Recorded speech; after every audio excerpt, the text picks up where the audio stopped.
Please mute yourself. Om Ajnanatimirandasya Jnananjanaşalakhaय Chakshurum militam yena tasmai Shri Guruve Namaha. Shri Chaitanya Manobhishtam Sthapitam yena bhutale Swayam Rupa Kadamayyam Dadati Swapadantikam Vandeham Shri Gurun Shri Yuta Padakamalam Shri Gurun Vaishnavamscha Shri Rupam Sagrajatam Sahagana Raghunatham Vitam Tam Sajivam Sadvaitam Sarvadhutam Parijana Sahitam Krishna Chaitanya Devam Shri Radha Krishna Padan Sahagana Lalita Shri Vishakham Vitamscha Namo Vishnupadaya Krishna Prishtaya Bhutale श्रीमते भक्ति वेदांत स्वामी निति नामिने नमस्ते सरस्वते देवे गौरवाणी प्रचारिणे निर्विशेष शून्यवादी पाश्चात देश तारिणे हे कृष्णा करुणा सिंधु दीनबंधो जगतपते गोपेश गोपिका कांत राधा कांत नमस्तुते तप्त कांचन गौरांगी राधे वृंदावनेश्वरी वृषभानु सुते देवी प्रणमामि हरिप्रिये वाञ्छा कल्पतरुभ्यश्च कृपा सिन्धूनैव च पतितानं पावनेभ्यो वैष्णवेभ्यो नमो नमः। श्री कृष्णा चैतन्य प्रभु नित्यानंद श्री अद्वैत गदाधर शिवासादि गौर भक्त वृंद हरे Krishna Krishna Krishna Hare Hare Hare Ram Ram Ram Hare Hare. So I welcome everybody for this Saturday session, and it's a very good auspicious day today. So we'll just start with reciting the ISHOPANISHAD mantra, that the two invocation mantras that we are supposed to chant on a regular basis.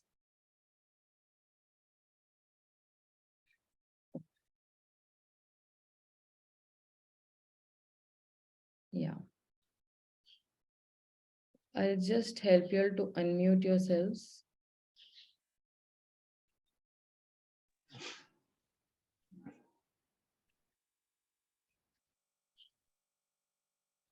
So you all can unmute yourselves and recite this particular mantra. Om Purnamada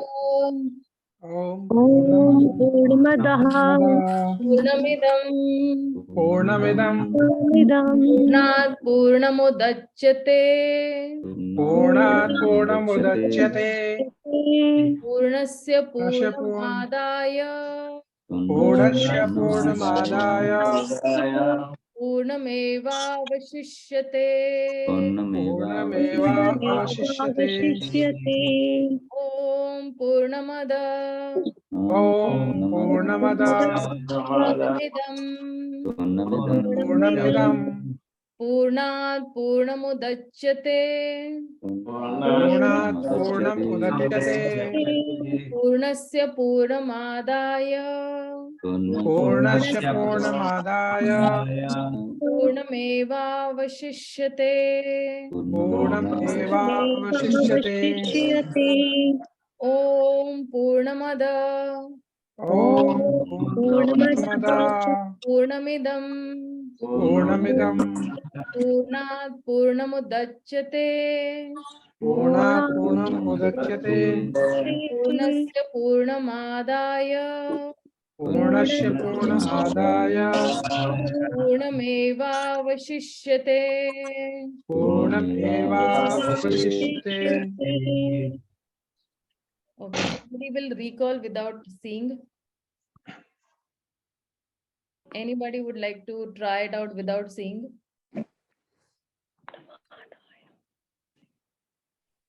Om Purnamadam Purnamidam Purnat Purnamudachyate Purnasya Purnamadaya Purnameva Avashishyate. Very nice, Rup Manohar Prabhu. Very good. Somebody else would like to try? Shanti Devi Dasi. Om Purnamadaha Purnamidam Purnat Purnamudchyate Purnasya Purnamadaya Purnamevavashishyate. Oh, that's really nice. You by-hearted it. Anybody else would like to try? Yeah. Om Purnamada Purnamidam Purnat Purnamudachyate Purnasya Purnamevasya Purnasya Purnam Adaya. Purnasya Purnamadaya Purnamevavasisyate. Very, very nice. Very nice. Anybody else would like to try? Patasadi Prabhu, yes, try. Om Purnamidam Purnamadya Purnata Purnam Uchyate Purnat Purnasya. Purnata Purnasya Purnam Adaya Purnasya Evavashishyate. Yeah, maybe by next time, yeah, you'll just get the hang of it. Yes, yes, Prabhu. Yeah, good try, good try. Very nice. Anybody else would like to try? Nivedita Mataji, Shubhangi Mataji, Sonali Mane Mataji, Kalyani Mataji, Jyoti Mataji.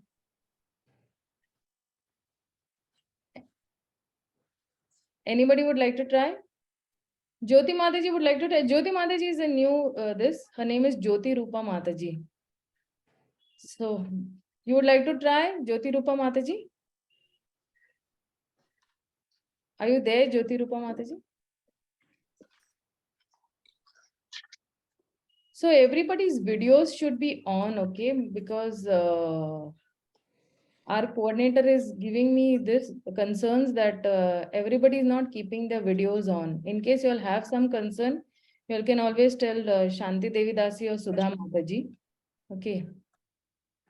So, okay, we'll just go with the next shloka. I'll just share the next screen. Yeah. Isavasyamidam sarvam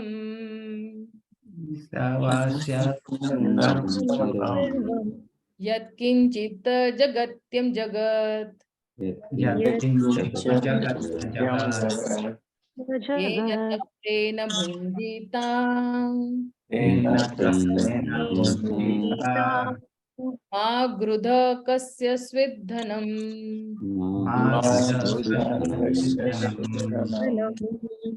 Isavasyamidam sarvam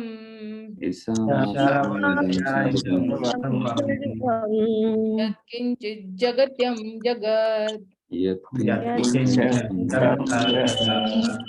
Yena taptena bhunjitam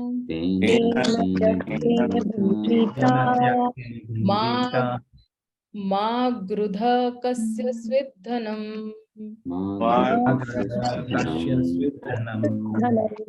Isavasyaidam sarvam Yat kinchit jagatyam jagat Yena taktena bhunjitam Ma grudha kasya svidhanam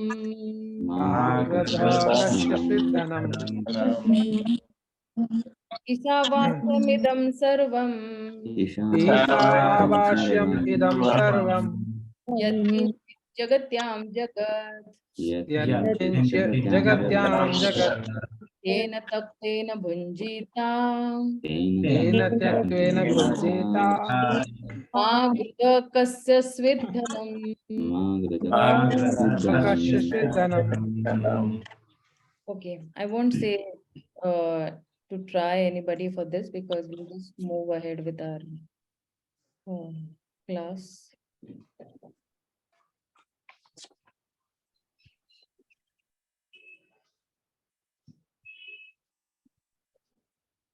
Yeah, everybody can see this screen.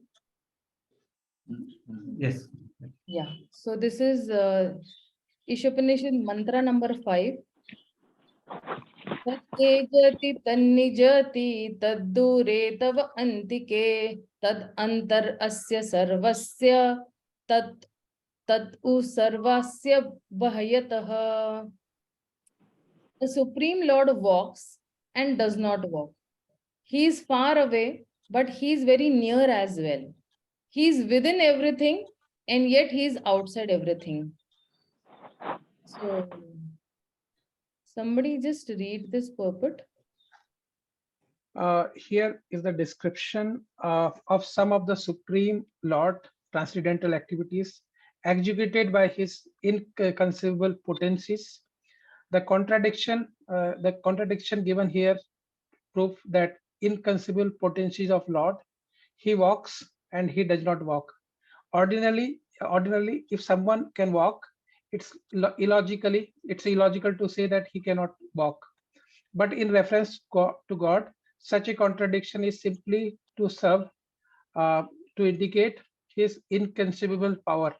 With our limited fund of knowledge, we cannot accommodate such contradiction, and therefore we conceive of the Lord in the terms of our limited powers of understanding. For example, the impersonalist philosopher of the Mayavad school accept only Lord impersonal activities and reject his personal feature. But the members of Bhagavata school adopting the perfect conception of Lord accept his inconceivable potencies and thus understand he is both personal and impersonal. The Bhagavata knows that without inconceivable power potencies, there can be no meaning to the words Supreme Lord. Yeah, thank you, Prabhu. Thank you so much.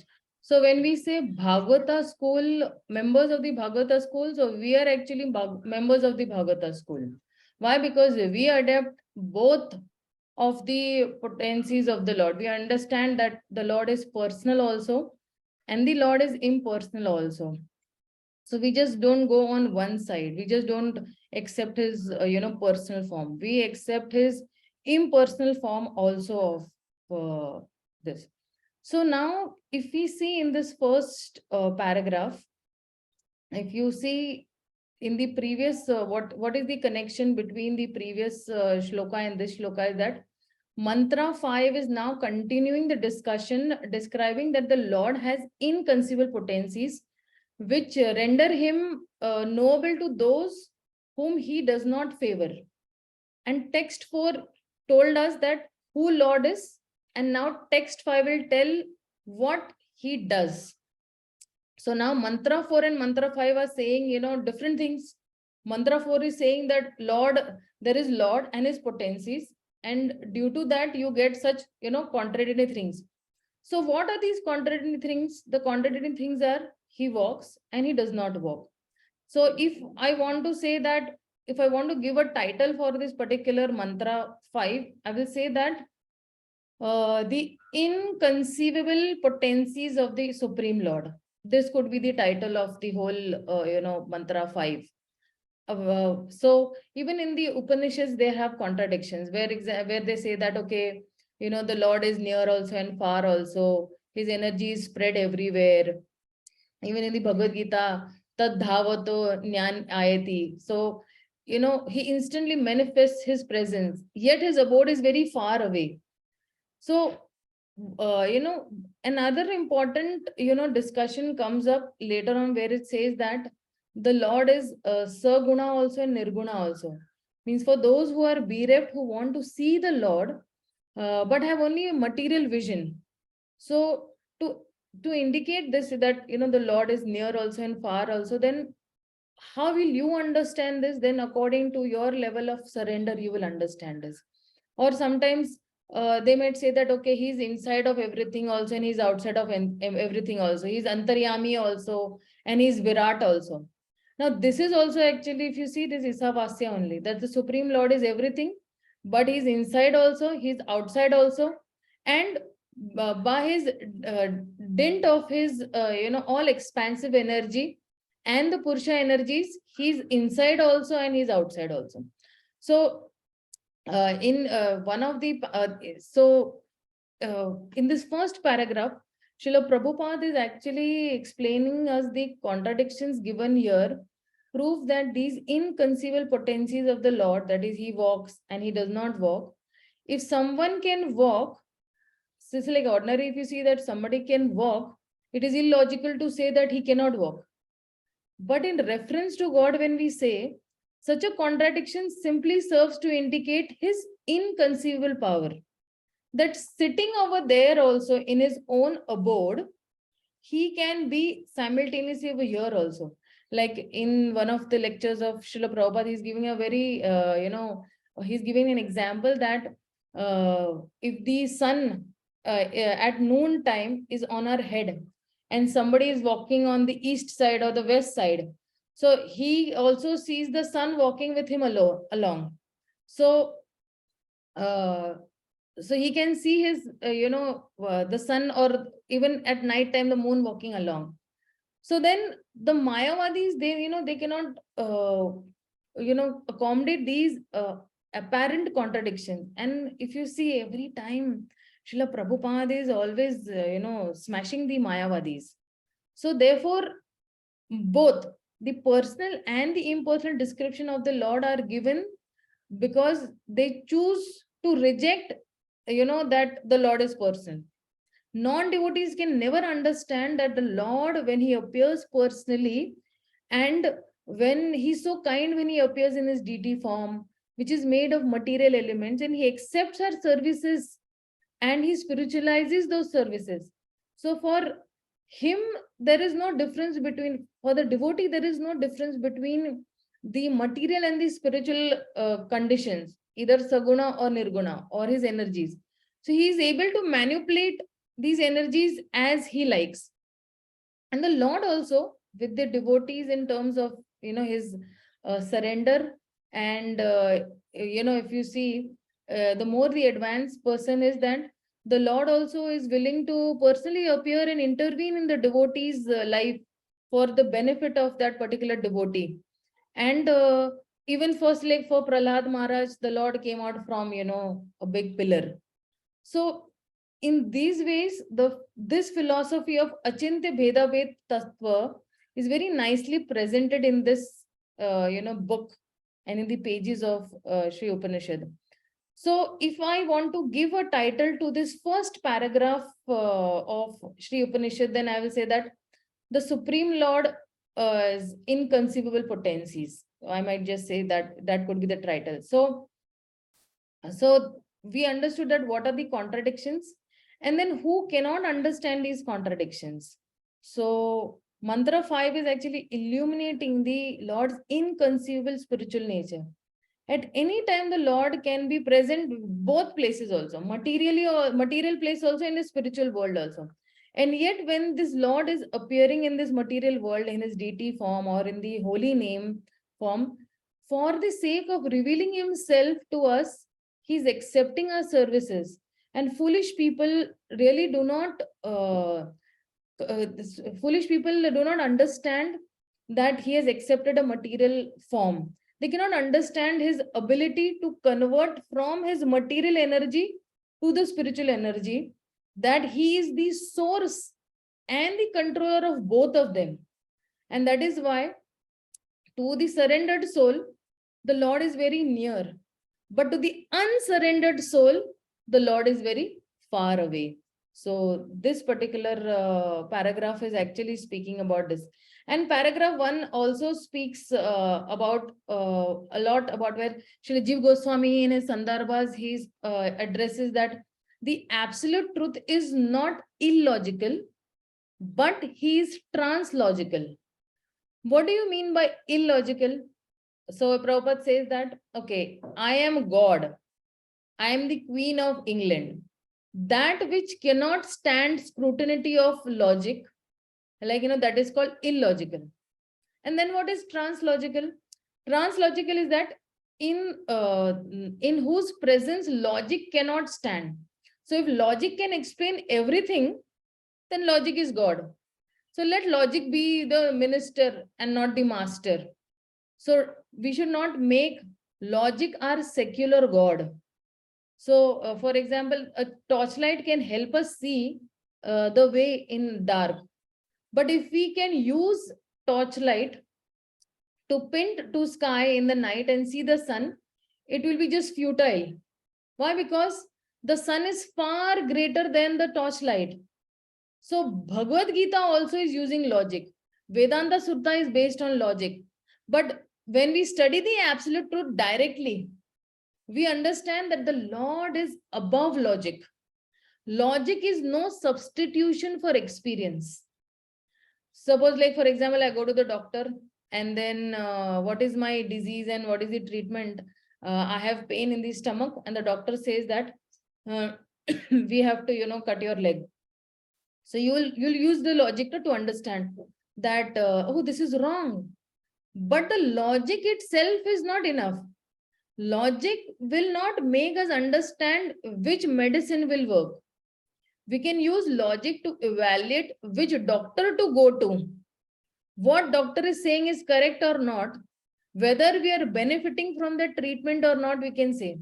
But just by understanding a treatment logically, we will not be able to be cured. We'll have to undergo a particular treatment. Similarly, if we have to actually understand a higher understanding, that is of the Supreme Lord, by which we will be able to see the supreme reality. So to accept supreme truth as translogical, we have to raise our vision.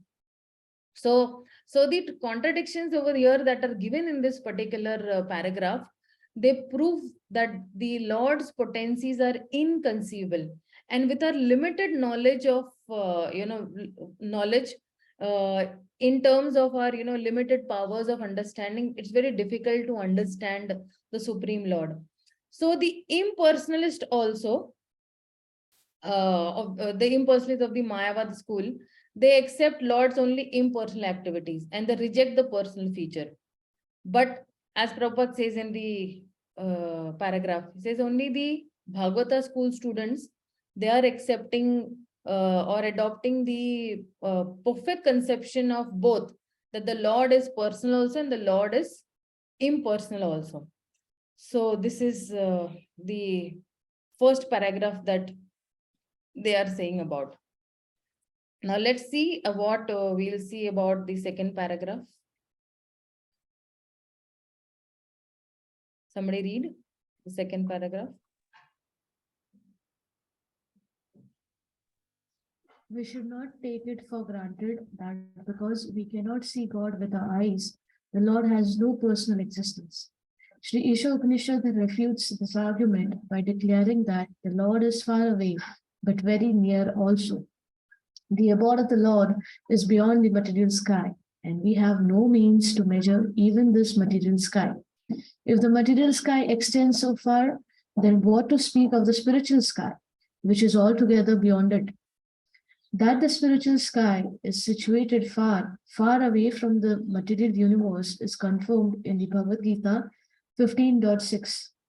But despite the Lord's being so far away, we cannot advance within less than a second, desecond, before us with a speed swifter than that of our mind or wind. He can also run so swiftly that no one can surpass him. This has already been described in the previous mantra. Mataji, you on mute.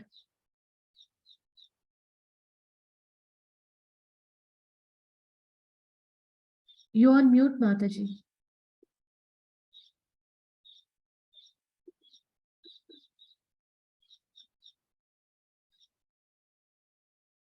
Yeah, thank you so much. Thank you, Mataji. Oh yeah, I was on mute. I'm sorry. Okay. So now in this paragraph 2, they are saying about the atheistic view of the presence and the appearance of the Supreme Lord. That the Lord is near but far, NBF. So this is like argument number 1.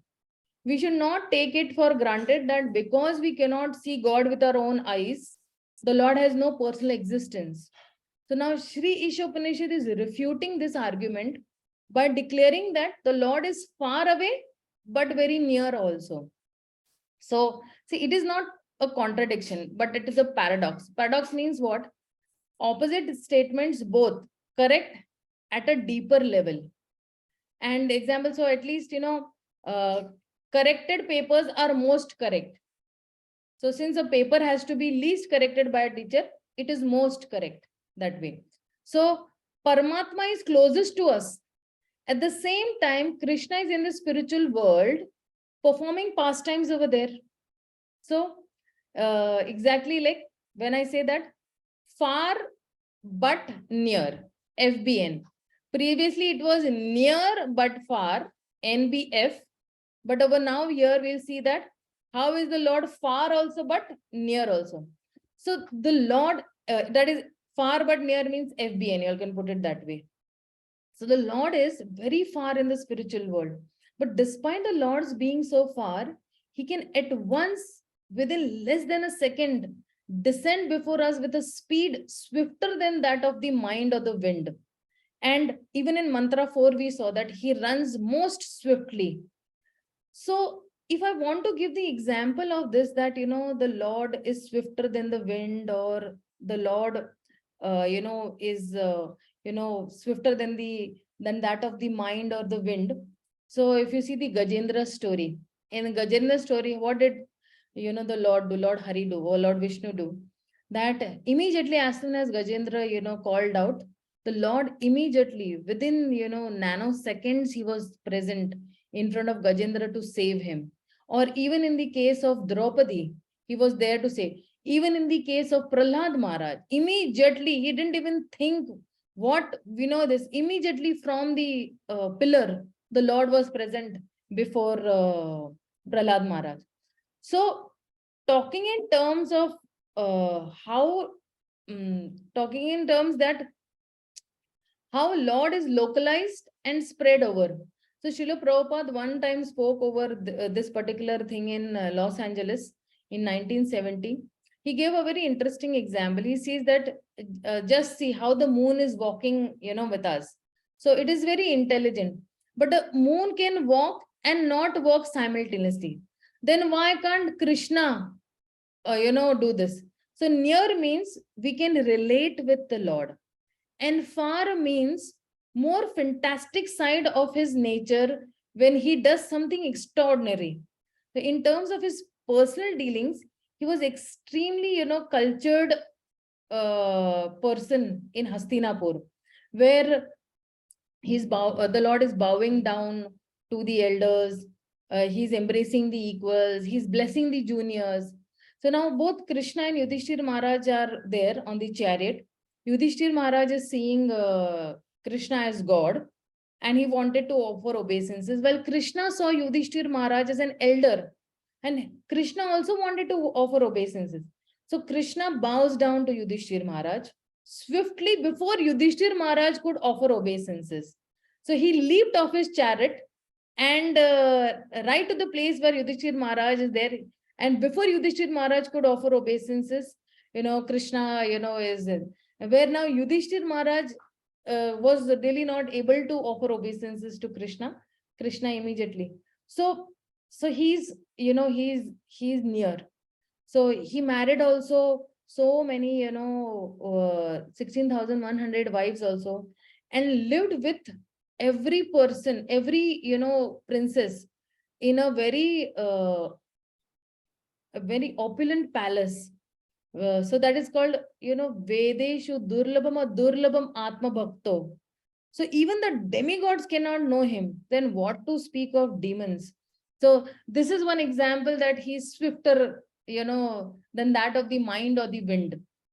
So this particular paragraph is actually explaining about swifter than the mind.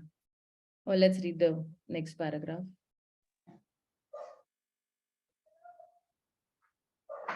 Somebody read this. Yet when the personality of Godhead comes before us, we neglect him. Such foolish negligence is condemned by the Lord in the Bhagavad Gita, where he says that the foolish deride him, considering him a mortal being. Yeah, He is not- avajananti mama mudha manushyatanam ashitam. This is that particular shloka. Yeah, read.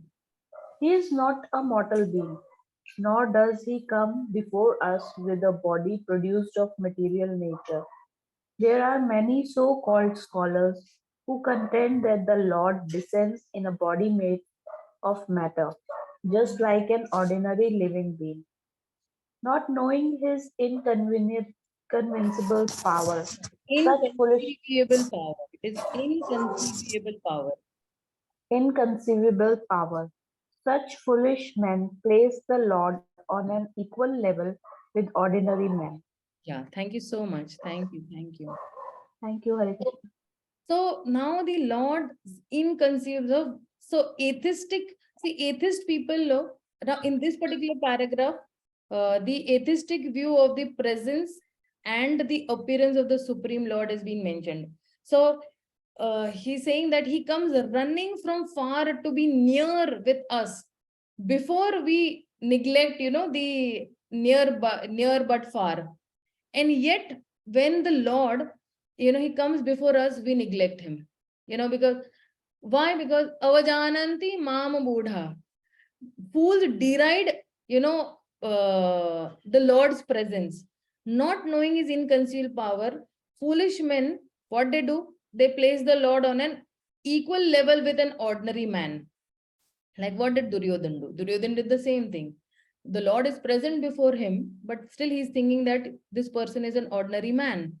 Or even the other demons who were there, they did not consider him as the supreme personality of Godhead or the supreme Lord. So this particular paragraph is actually saying that the atheist will never be able to understand his personal presence, because the atheists do not believe only in a supreme power. The atheists do not believe only that there is some supreme power. Like recently on book distribution, I met one boy, and very proudly he was telling that I'm an atheist. And I said, okay, do you believe in some supreme power? So he was like, no, not too sure that whether he believes that is supreme power. And then one of my other friends, she tried to convince him. For half an hour, she tried to convince him from different angles, but he was stuck on his statement that I'm an atheist. And he was very proud to tell that I'm an atheist. So such atheist, but he finally did take the Bhagavad Gita. We gave him a pocket Bhagavad Gita with a value education book. I said, you first read this value education book. This is a very small book. And then you read the Bhagavad Gita. It will help you around. So atheist people don't want to understand only. Because why atheist people don't want to understand? Because the atheists, they think that, no, in this world, I am only great. I am only something. The others are nothing, or the Lord is nothing in front of me. So this is the atheistic mentality. Okay, so we'll just go to paragraph number 4.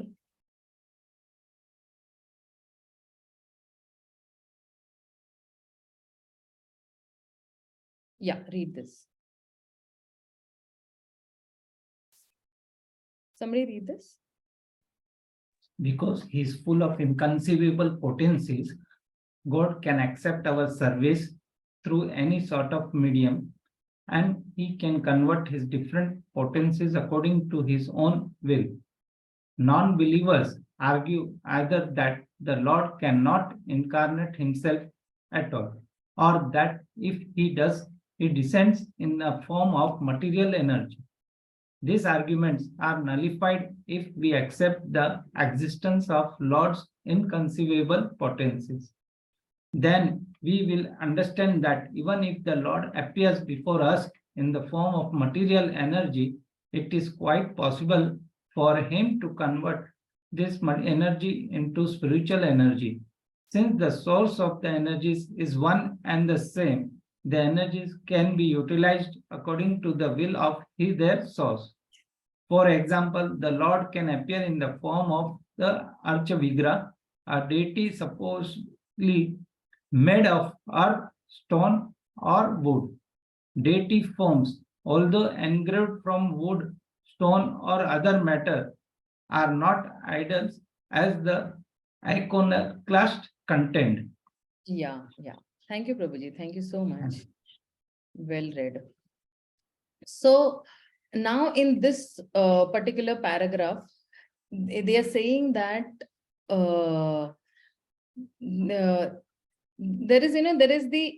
they're talking about the inconceivable potencies of the Lord. Because he is full of inconceivable potencies, God can accept our service through any sort of medium. He can convert his different potencies according to his own will. So any of his potencies can be in the, can be inserted into a wood form also, or a, a stone form also. So, now the second argument that would be this, that either the Lord cannot incarnate himself at all, or that if he does, he descends in the form of material energy. But we know that, when he descends in the form of spiritual energy. So these arguments are nullified if we accept the existence of the Lord's inconceivable potency. Then we will understand that if the Lord appears before us in the form of material energy, it is quite possible for him to convert this energy into spiritual energy. Why? Because the source is one only, that is Krishna. From everything is coming from Krishna. He is the cause of all causes. And these energies also can be manipulated according to his will at their source. So, for example, if you see in the main powerhouse, in the electricity board, okay, so what happens is that the main powerhouse is there, the source is coming from there. But when in our houses we are using that particular energy, then that energy is being distributed, but the work is the same of supplying the electricity, right? So I might use electricity for running my refrigerator or mixer or AC or ironing, or even running my laptop as such. So the source will be one only, and the same, and the energies can be utilized according to the will of the source. So similarly, when the Lord also comes, he comes according to his like see in the form of Vamandev. Okay, so what did the Lord do? He became smaller than the smallest. Okay, he was just a small drop, right? But then when Bali Maharaj, he said, when he was begging to Bali Maharaj, he said that I want only 3 steps of land. But though the Lord seemed very small, what did he do? He took those 3 steps, and those 3 huge steps were, in one step, he covered the whole upper planetary system. The second step, he covered the full lower planetary systems. 7 up, 7 down. And then the Lord is asking Bali Maharaj that where will I put the 3rd step now? So then Bali Maharaj said, put it on my, head. So, for example, now the Lord can appear in the form of Archa Vigraha. So to say that the Lord can't appear as matter is to limit him. Lord is unlimited, and that he appears is a seemingly limited form, but he can also remain unlimited. How? Like, one of this great Vaishnava Acharyas, Ramanujacharya, his elephant, sits down so that a child can, touch its head. So it is the great mercy of the Lord to manifest as a deity. And this elephant still has its height and power, but he has chosen to sit down and, so the deity of Krishna also is manifesting his unlimited power in terms of his mercy and his accessibility. But Krishna is not only, Krishna is not primarily concerned with his majesty. So now there might be an argument that the deity can't even move a fly from his face. How can it be God? So the answer to this particular argument will be that the deity has not manifested to show its omnipotence. It has appeared to show its mercy and accessibility. The Lord does not want to show off that, okay, I am great and I am omnipotent. But the Lord very humbly has appeared to show that, yes, I am the all merciful Lord, and anybody can access me anywhere, right? Just as, for example, to access a particular person, what do? You have a via media, right? And what is that via media? The cell phone is the exact via media to access that particular friend. So even that particular friend also has a phone, right? So in such way, the accessibility becomes very easy. The Lord has come in his deity form so that we can access. And we have to keep this purpose in mind, that the deity appears to allow the devotees to serve him. The devotee thinks that I will keep everything so clean, set so that no, dirt, germs or flies will come near this. And when the Lord is manifesting in terms of his material manifestations, then he follows the rules of that material manifestation. So some people, describe the deity that no, the deity is nothing, the deity is just a stone and all. But same people consider their holy book to be sacred. Like if you see in the other, religion sects, they don't consider only a form of the Lord, but they will consider that particular book form as the form of the Lord. So someone can, some people consider that their holy books are very sacred, and someone can burn it also. So sacredness of this particular scripture is not demonstrated by, fire or its poofness, or understand it by the knowledge that it gives. So the Lord manifests his omnipotence as death also.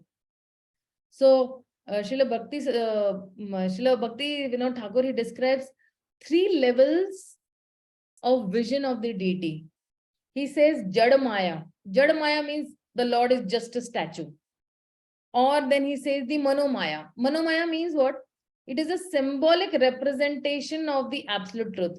The Lord is formless, so we have to ascribe some form to the Lord to experience some emotion.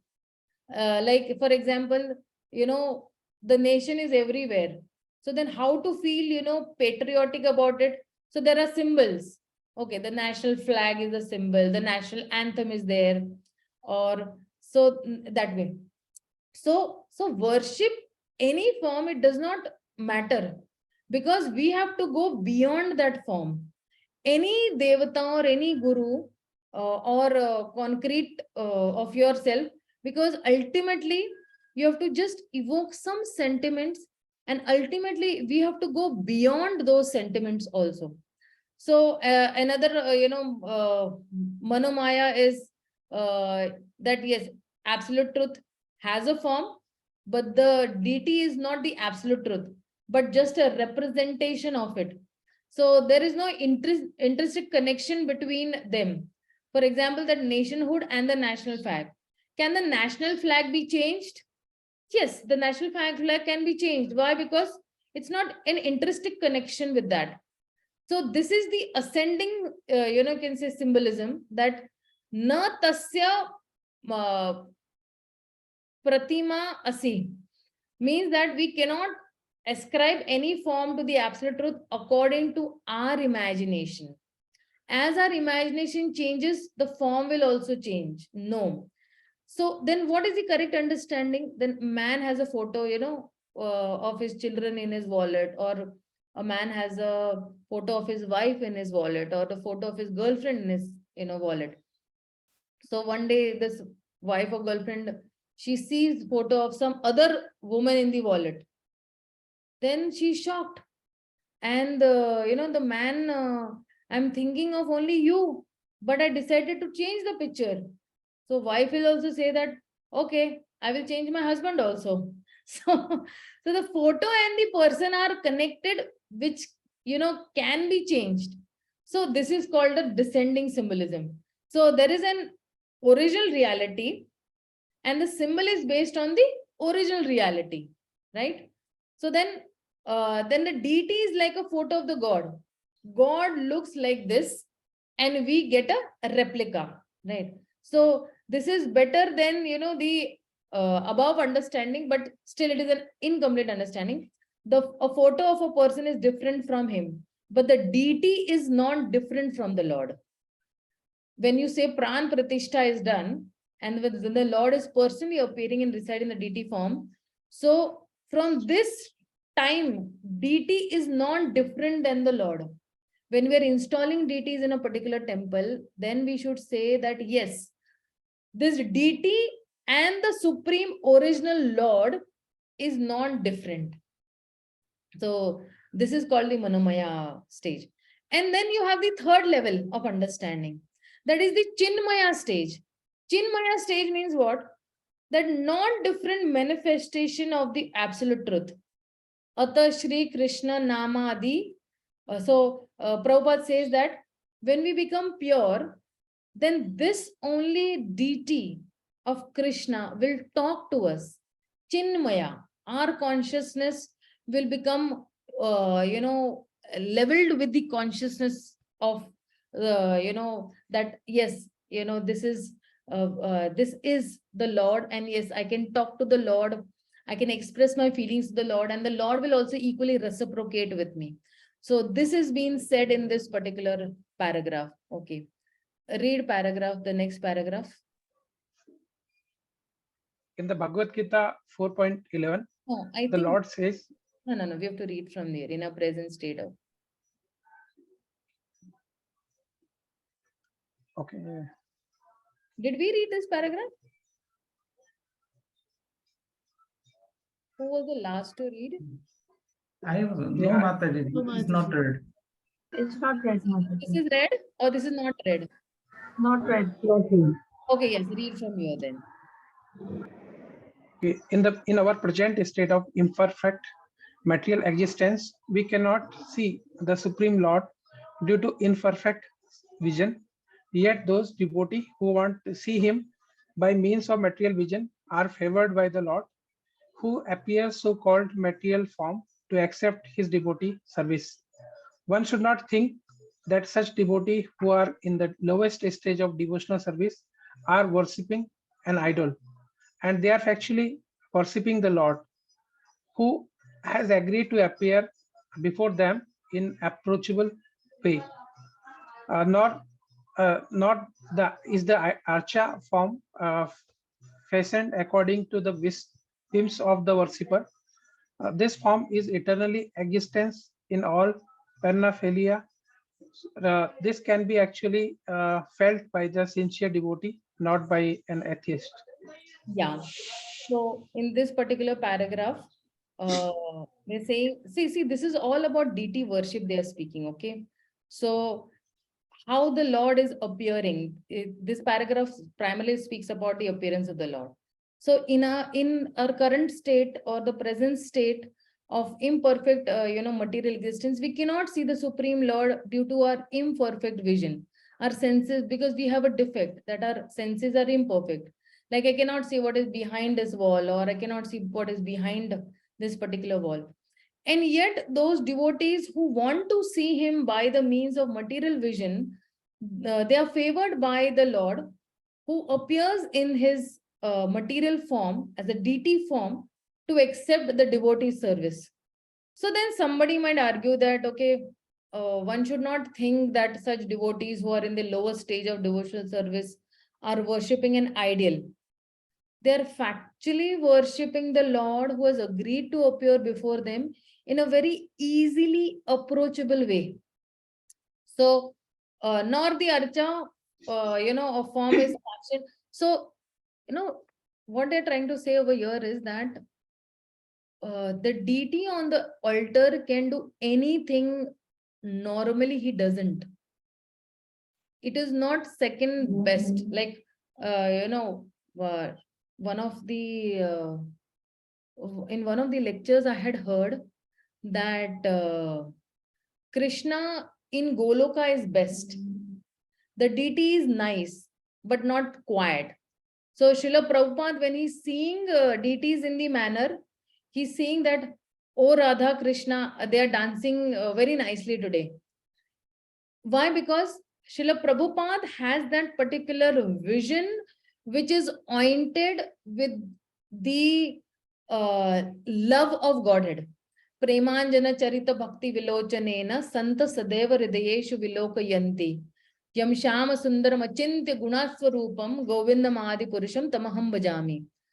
So when I am seeing the Lord, then I am seeing that yes, he is the Lord. I am able to talk, or I'm able to see that, okay, Radha Krishna are personally there. They're smiling at me. They're reciprocating with whatever I'm offering, whatever I'm dressing them with. They are smiling that, okay, I've put a flower, okay, I've put a earring, or I have put a bangle on their, wrist. So this is how the deity is, reciprocating also with it. And this is the thing that the atheist will never understand, that how can, this statue understand this?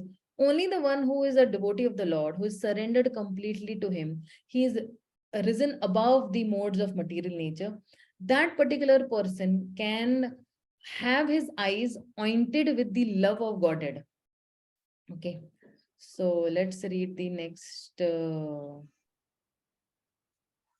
paragraph. In the Bhagavad Gita 4.11, the Lord says that how he treats his devotee depends on the devotee's degree of surrender. The Lord reserves the right not to reserve himself to anyone and anyone, but to show himself only to those soul who surrendered unto him. Thus, the surrendered soul, he is always within reach, whereas the unsurrendered soul, he is far, far away and cannot be approached. So see, if I am surrendered to the Supreme Lord, the Lord is very much near. But if I am not surrendered, the Lord is very, very far away from me. So now the Lord can be known only when he reveals himself. The Lord reserves the right not to reveal himself to anybody and anyone and everyone, but to show himself only to those who surrender unto him. So if a particular person or a devotee is surrendered, then he's always within the reach. Whereas for an unsurrendered soul, he's very far away and he cannot be approached. So if you see, in the example, okay, when Ajamil was calling out Narayan, Narayan, immediately the Vishnu Dutas came, right? So even unknowingly, if somebody is, calling out the names of the Lord, immediately the Lord, is sending his Vishnu Dutas to save Ajamil. Or even with Gajendra. With Gajendra, immediately the Lord comes, because Gajendra is the best example of full surrender. So much he surrendered to the Lord that immediately the Lord had to come. Immediately the Lord was accessible to him. Or even with Prahlad Maharaj, the Lord was easily accessible. Or even with Parikshit Maharaj. For Parikshit Maharaj also, Shukdev Goswami was sent so that he could perfect his last days of those 7 days by just hearing the pastimes of the Lord. So this is what they're saying, that the Lord can be known only when he reveals himself. You can't force the Lord that now you reveal yourself to me. Now you please appear. So the Lord is not my order carrier. The Lord has his own free will, and he will appear to that devotee or to a particular person by his own free will. Okay. So let's go to the next. In this connection, two words, the revealed scriptures often apply to the Lord. Shagun with qualities and Nirgun without qualities, very important. The word Shagun does not imply that when the Lord appears with perceivable qualities, he must take on a material form and be subjected to the laws of material nature. For him, there is no difference between the material and spiritual energies because he is the source of all energies. As the controller of all energies, he cannot at any time be under the influence as we are. The material energy works according to his direction. Therefore, he can use that energy for his purposes without ever being influenced by any of the qualities of that energy. In this sense, he is Nirgun without qualities. Nor does the Lord become a formless entity at any time, for ultimately, he is the eternal form, the primeval Lord. His impersonal aspect of Brahman effulgence is but the glow of his personal rays, just as the sun rays are the glow of the sun god. Yeah, absolutely. Thank you so much, Himalaji. So then now in this particular paragraph, they're saying that how the Lord is not a formless entity. So there are two words that are mentioned over here. One is Saguna. Saguna means with qualities. and Nirguna means without qualities. And these two are very important. For this 7th paragraph, I would request you all to read first shloka of Canto 1. Very detailed, it is explained over there. Okay. So the word Saguna does not, imply that, that when the Lord appears with his perceivable qualities, he must take a material form and be subject to the laws of that material nature, or he is subjugated to the laws of material nature. So for him, there is no difference between material and spiritual energies. Why? Because he is the source of all these energies. He is the source of the material energy also, and he is the source of the spiritual energy also. And he is the controller also of these energies. He cannot at any time be under the influence, as we are under the influence of the material energy. Why? Because the material energy works according to his direction. Maya adhyakshena prakriti, right? Meri adhyakshata mein ye prakriti chal rahi hai. And therefore, he can use that energy for his purposes without being influenced by any of, the qualities of that particular energy. So now in this sense, he is nirguna, that is without, qualities. Why? Because the material energy is working according to his direction. So Saguna means actually both qualities and the modes. So Nirguna means that he's not affected by the material modes. Why? Because the absolute truth is pure consciousness. But purity is also a quality of the absolute truth. To say no quality means actually zero. Nirguna is, meaningless to say no qualities. But when I say that, Gajendra worshipped a Nirguna Lord, being an animal, he did not know that, whether the Lord, what is the form of the Lord. But who appeared? A Saguna Lord appeared. The Lord appeared, with qualities, proving that both Saguna and Nirguna both are one. So, not the Lord, even become a formless entity at any time. But for ultimately, he is the eternal form, he is the primeval Lord, and he is the cause of all causes. So, the Lord's impersonal aspect or the Brahmal effulgence is the glow of his personal rays. Just as the sun rays are the glow of the sun god, that and the Brahma Jyoti is also the effulgence of the Lord. Like, for example, for example, when the sun is there, the sun disk is there, and the rays are coming. So somebody might say that, this sun god is only rays. But behind those rays, there is a particular person who is standing behind, and that is the sun god. So in the subsequent texts, later on in this ISHOPANISHAD, we will understand this concept more in deep details. Okay, so let's read the next paragraph. Sorry, carry on. Yeah.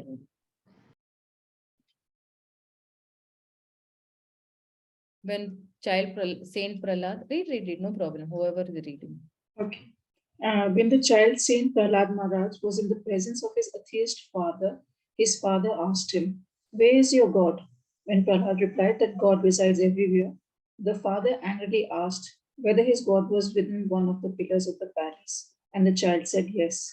At once the atheist king shattered the pillar in front of him to pieces, and the Lord instantly appeared in Narsim, the half-man, half-lion incarnation, and killed the atheist king. Thus the Lord is within everything, and he creates everything by his different energies. Through his inconceivable powers, he can appear at any place in order to favor his sincere devotee. Lord Narsim appeared from within the pillar, not by the order of the atheist king, but by the wish of his devotee Prahlad. An atheist cannot order the Lord to appear, but the Lord will appear anywhere and everywhere to show mercy to his devotees. The Bhagavad Gita 4.8 similarly states that the Lord appears Paritranaya sadhunam vinashaya cha dushkrita. Read ahead. That the Lord appears in order to vanquish non-believers and protect believers. Of course, the Lord has sufficient energies and agents who can vanquish atheists, but it pleases him to personally favor a devotee. Therefore, he descends as an incarnation. Actually, he descends only to favor his devotees and not for any other purpose.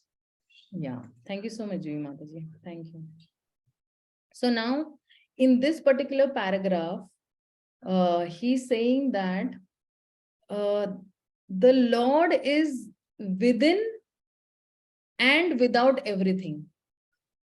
Through his inconceivable powers, he can appear at any place in order to favor his sincere devotee.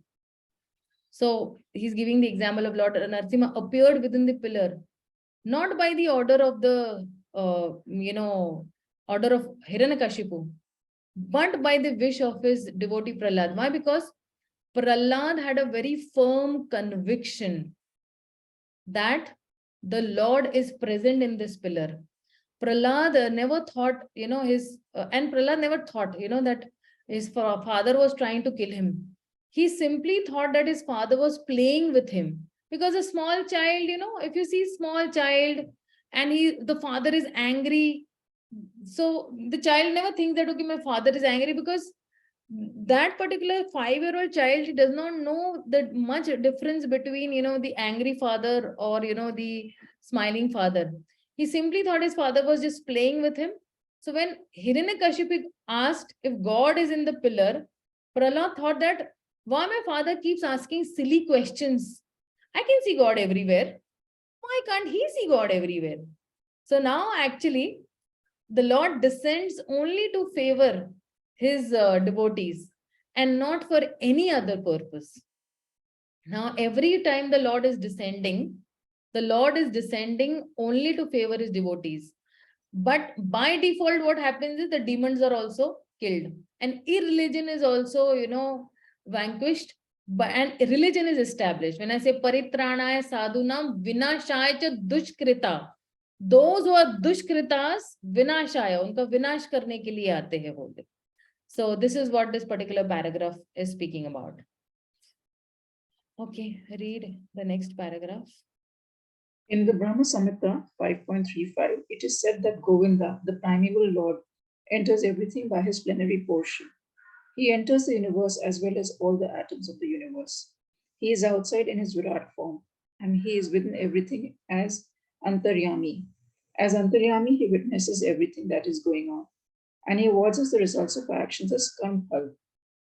We ourselves may forget what we have done in previous lives, but because the Lord witnesses our actions, the results of our actions are always there, and we have to undergo the reactions nonetheless. Yeah, thank you so much. So when I say that in this particular paragraph, what they are trying to say is that the Lord is within and without everything means what? That there is nothing but God within and without.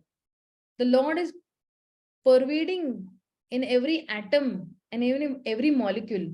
Everything is a manifestation of his different energies. Like, if you say that,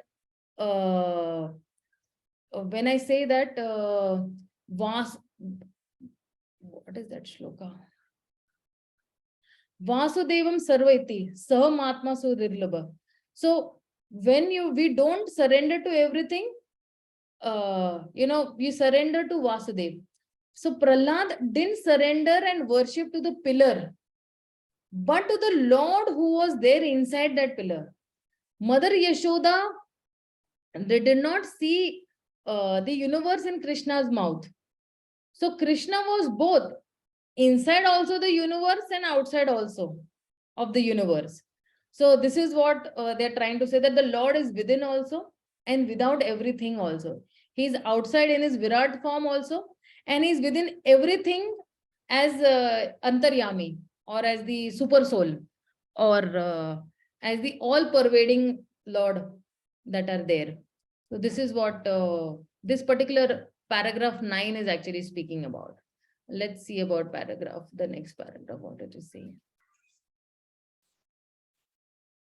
The fact is that there is nothing but God within and without. Everything is a manifestation of his different energies, like the heat and light emanating from a fire, And in this way, there is a oneness among the diverse energies. Although there is oneness, however, the Lord in his personal form still enjoys unlimitedly all the pleasures enjoyed minutely by the tiny part and parcel living entities. Yeah, thank you so much. So now in this last paragraph, what is Prabhupada trying to tell us is that, again, he's actually explaining the same, that the Lord is within and without everything. There is nothing but God within and without, and everything is just a manifestation of his different energies. Like you have heat and light emanating from fire. And in this way, there is even oneness among his diverse energies. So, although there is oneness, however, the Lord in his personal form still enjoys unlimitedly all the pleasures. Even, by his tiny part and parcel living entities, he's also enjoying. So when we say that the Lord enjoys all that we try to enjoy, what does it mean? That wine and women and the song that I'm trying to enjoy are actually really enjoyable. Krishna can actually enjoy these things, but in their finest form. So when I say that, okay, the Lord is within this particular, so even in Bhagavad Gita, Krishna says that, I am inside this material world also, but I'm aloof also, which means what? I'm not affected by the three modes of material nature. I'm not affected by passion. I'm not affected by mode of ignorance. Neither I am affected by the mode of goodness also. Because the Lord is above the three. He's in the Shuddha Sattva level. He's in the pure goodness level as such. So this is what is actually said in this particular mantra 5. And if we see that in this particular thing, if we consider, Srila Prabhupada said that when a mother sees the shoe of her child, she automatically thinks of her child. In the same way, we can also remember the Lord by seeing his creation all around us.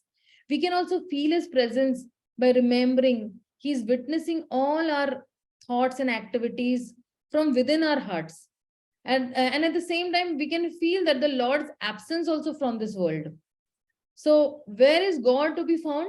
Though we may pray to the Lord within our heart, consider how far, he is. We are also knowing and seeing him. So maybe, we can just have an exercise for thought that we can describe that how we feel and remember the Lord's presence everywhere. Or we can describe how we cannot see him anywhere. Or how he is both near also and far also. How he is the the unlimited spiritual nature different from this limited spiritual nature also. This could be a, food for thought for us, and where we could see that how the Lord's inconceivable spiritual nature is there. At any time, the Lord can be present both within the material and the spiritual worlds. Yet the Lord is appearing in this material world as a deity form for the sake of revealing himself to us and accepting our services. Foolish people do not understand this, that he has accepted a material form, and they cannot understand the Lord's ability to convert that, material energy to the spiritual energy, where he is the source and the controller of both. So, only a surrendered soul can understand that, yes, he is very far also. And but to an unsurrendered soul will always see the Lord is very far away from us. So these are some of the points we had discussed in this particular mantra. So should I move to the next mantra, or somebody has any queries, questions, and doubts? Shubhashi Mataji, you have some query? Hare Krishna, Mataji. Mataji, I think in the 5th or 6th paragraph, where the deity worship was described, you said that Lord is the best in Goloka. You mentioned that. So could you just highlight what exactly you were trying to say? Lord I mean, is I didn't get you that Lord is the best in Goloka and So, see, the deity on the altar can do anything normally, but he doesn't. It's not the second best. He says that Krishna is in Goloka is the best, means what? That the deity is nice, but not. So these are actually contradictory statements that I had made, that, Krishna can be best anywhere. Krishna is not only best in Goloka, but he can be best on this material world also, in the material world, in the form of his deity form also. So somebody might say that, oh, he's best in Goloka because he's playing with his, gopis and gopas and he's enjoying over there. But Krishna is happy in Goloka also, and Krishna is happy here also. Krishna can be happy here while if the devotees are serving him and chanting his holy names, then he feels best over here also. Why? Because if the devotee has eyes anointed with the love of God, then definitely the Lord will be happy over here also, because everything is been created by the Lord. So you cannot, the Lord does not distinguish that, okay, the material world that I created was the worst and the spiritual world that I've created is the best. So he is not distinguishing between his energies. Okay, so we also should not distinguish between his energy that, oh, his material energy is horrible and the spiritual energy is only very nice, that way. Okay. Hare Krishna. thank you, Mataji. Mataji. Yeah. Hare Krishna, Mataji. So, Mataji, how this is related to in connection with the Bhagavad Gita 4.11, like sloka is ye thamam prapadante tam tathaiva bhajamya mam batman vartanti manushya partha sarvasva. Yeah. So, Degree- this is connection with the Bhagavad Gita 4.11, how they are connected, like, because I saw the reference is given 4.11 right here. Yes, yes, yes. Yeah. So when the wait a minute, I'll just open up this particular. Which paragraph you're speaking about, Prabhu? Paragraph is 1 second. Yeah, this is this paragraph, right? In the Bhagavad Gita, the Lord Mm. says how he Yes. treats devotees depends on the degree of surrender. So His Holiness Radhanath Swami Maharaj was once telling that to the degree I surrender to the Supreme Lord, to that degree the Lord reciprocates. Which means what? If I take 10 steps towards the Lord will take 100 steps towards me. So the Lord is not reserving the right not to reveal himself to anyone. So for example, if an atheist is there, why will the Lord reveal himself to that atheist? Or if it is a half surrendered devotee, 50% surrendered devotee, why will the Lord reveal himself to that devotee? So he will reveal himself to only those devotees who are 100% surrender. But at the same time, he is reciprocating to the degree of your surrender. I am taking 10 steps, the Lord is taking 100 steps. So he is reciprocating. I am trying to surrender 10%, the Lord is trying to surrender 100%, 100 steps more. So our surrender level and his surrender level is far more than what we are trying to surrender. Because see, it is not that only the Lord needs me. I also need the Lord. And it is not like that I should think, oh, the Lord needs me. Bhagwan ko meri zarurat hai. फिर वो करे अपनी सारी, मेरे लिए सारे रास्ते खोल दे अपने आप ही, like. So no, the surrender has to be from both the sides. So the Lord is saying that you surrender, then I will also surrender. You bow down, then I will also bow down. So the whole initiative, who is taking the first initiative, the Jivatma is taking the first initiative. I have to take that because the free will is given to the Jivatma. That you want to surrender, you surrender. You don't want to surrender, you don't surrender. So to the degree I am surrendering, the Lord is also actually surrendering to me. The Lord is also reciprocating with me. It's not like that I am offering food to the Lord every day and the Lord is saying, okay, I know you are offering it to every day. I know, like you're offering with, half mind or full mind or, some contaminated mind but still the Lord is reciprocating. Still the Lord is actually accepting it.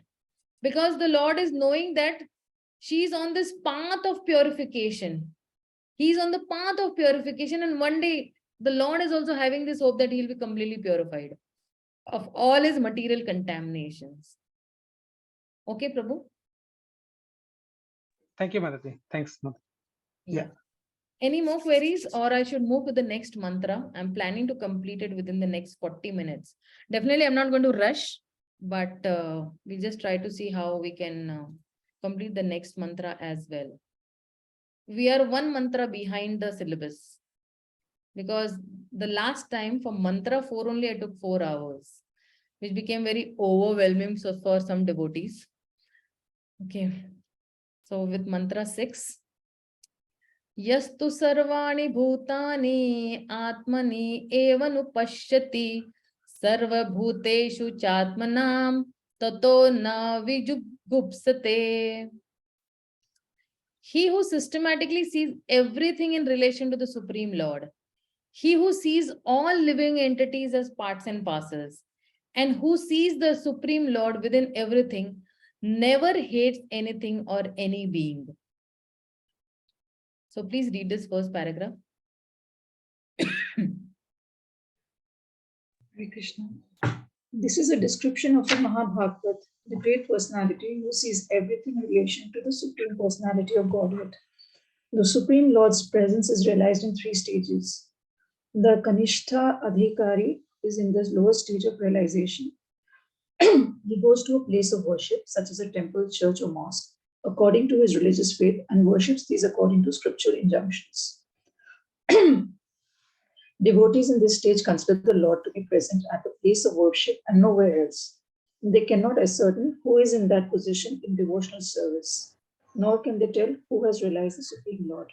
Such devotees follow the routine formulas and sometimes quarrel among themselves, considering one type of devotion better than another.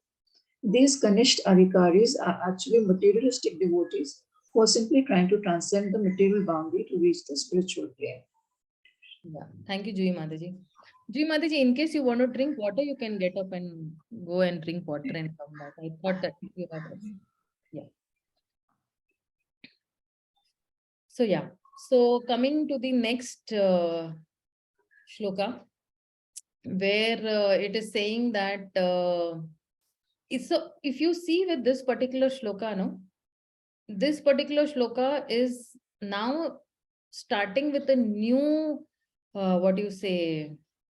new concept or a new topic which is being started over here, which he says that the Lord that is there, so from mantra 6 to mantra 8, the whole vision is given of a Mahabhagavat, his knowledge and practice of his spiritual vision, and how he's seeing everything on an equal platform. And this will help us to understand the inconceivable nature of the Lord. So first we should develop the vision by seeing worldly things and events and people with equal vision. And then further, in mantra 8, then the vision developed further will direct us to the Lord to help us understand him. So now if you see that, what is the connection then? Now we are engaged in practical services of the Lord. We have received the knowledge of the Supreme Lord. The full vision of our relationship also with him is revealed. So then the next 3 mantras that are there, the 6, 7, and 8, okay, they reveal both the knowledge and practice of this relationship as will be seen through the eyes of a pure devotee. So, or one who is seeing this vision of, Shri ISHOPANISHAD. So what could be the key thing in this is that in quality, we and the Lord are same, but if we don't desire him, then we are to be blamed. So if mantra 6 then speaks that everyone and everything are a part of the Lord, and the Lord is within also every present within every living entity. And this is the vision of a Mahabhagavata. So he was seeing actually systematically everything. So if I say that, if I want to,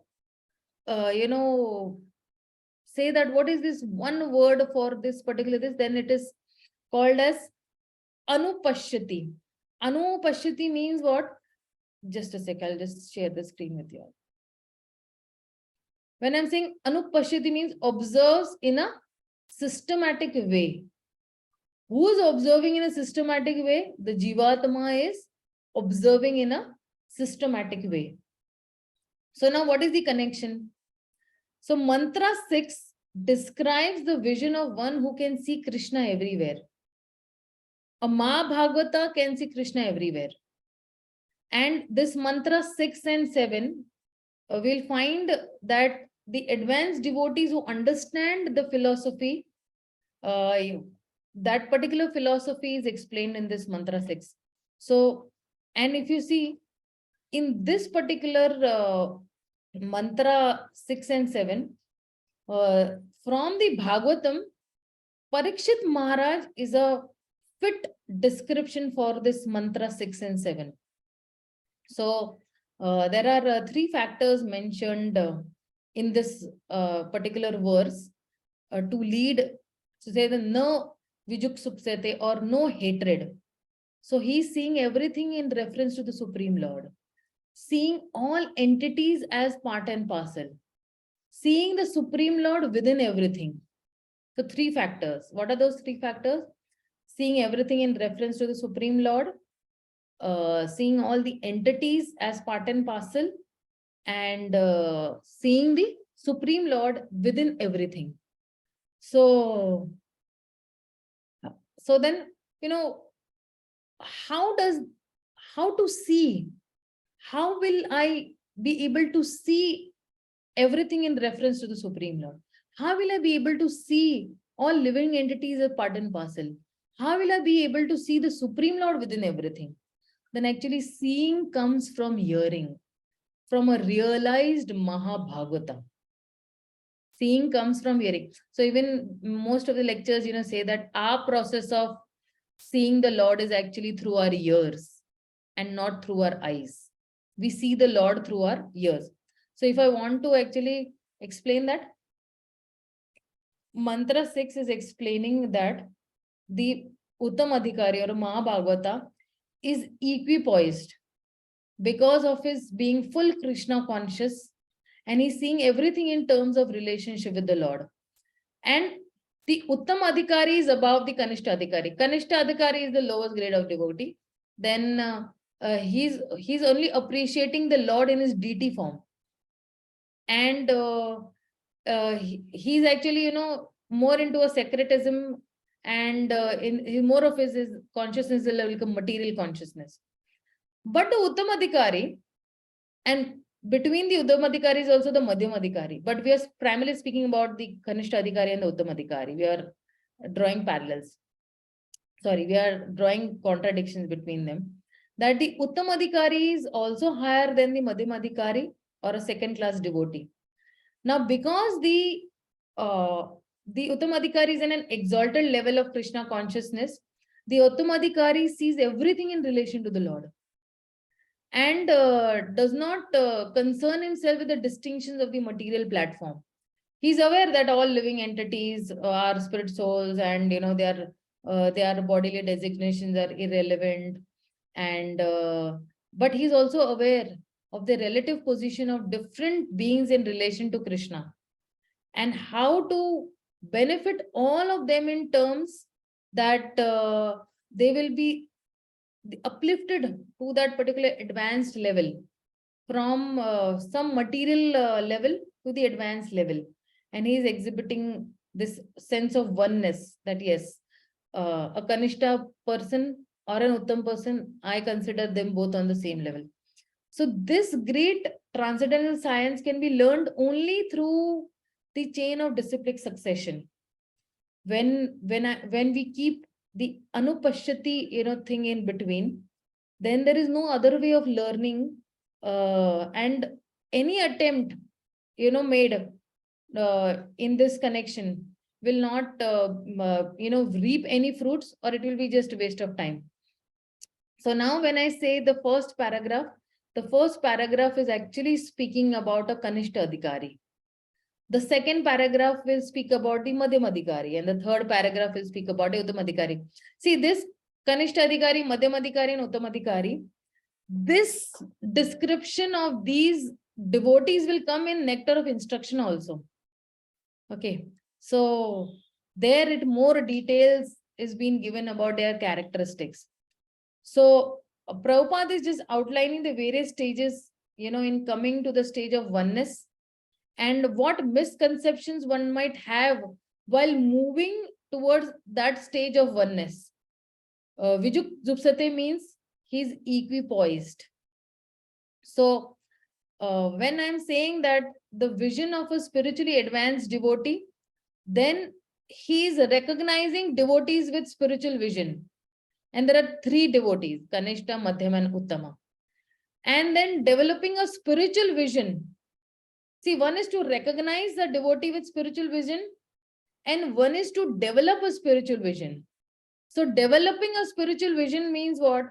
What is the danger that is there? What to avoid? What to accept? Okay. So these 3 things, when I want to develop a spiritual vision. So then when I'm seeing, so this first paragraph, when it will speak that this is the description of a Mahabhagavata, or the great personality who sees in relation to the Supreme Lord, and this Kanishta Adhikari, who is at the lowest stage of realization. So Kanishta is a person who goes to a place of worship, worships their Lord according to the scriptural injunctions. He considers the Lord to be present at the place of worship and nowhere else. उसको लगता है कि भगवान जो है वो मंदिर में ही है, बाकी कहीं नहीं है. So he cannot ascertain who is in what position in devotional life. वो नहीं बता सकता है कि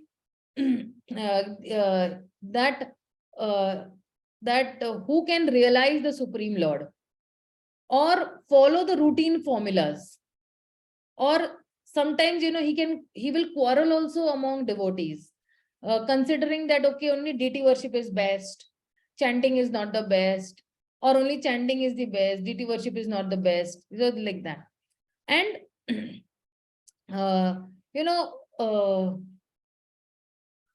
he will only say that materialistic devotees who are simply trying to transcend this material boundary to reach to that particular spiritual plane.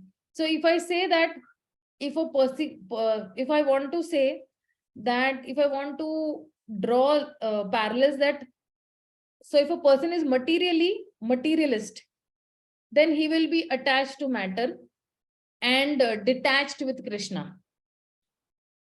A materialist will be attached to matter. Matter means what?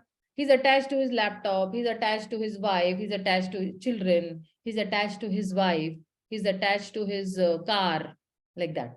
But he's detached from Krishna. Now a Mayavadi, he's detached from matter. He's not attached with his laptop, he's not attached with his wife. And he's detached with his Krishna also. A Mayavadi, detached from matter also, detached from Krishna also. Why? Because Mayavadi is thinking I am only God. So he's detached from both. Now a Sahajiya. Sahajiya is one. Sahajiya means what? Sahajiya means he tries to imitate what he is not. Like in the story of Krishna, if you see, there was a guy called Pondraka. Okay. So Pondraka was trying to imitate, Krishna. That I am Dwarkadish and I am this and I am that. So this is Sahajiya mentality. What you are not, you try to pose that. For example, in some places, they try to pose themselves as gopis. They are not of the consciousness of the gopis, but they try to pose them as gopis. Gopis means what? Selfless love. But with the Sahajias, there is some selfishness. So Sahajias are attached to matter and at the same time attached to Krishna also. Now you might ask that how can the Sahajas be attached to Krishna also? Because they are imitating Krishna, that is why they are attached to Krishna. They have this particular this, that okay, he is my ultimate this and mujhe इन्हीं को copy करना है, मुझे इन्हीं को ape करना है, and that is in that way they are attached to Krishna. Okay, and a devotee of Krishna. The devotees are detached from matter and they are attached to Krishna in a positive sense. So in the beginning, we all might be Sahajiya devotees. But since Srila Prabhupada repeatedly criticizes attachment to matter, he brings up to the Madhyama level also. He brings us all to the Madhyama level also. So, in the initial stage, we might not,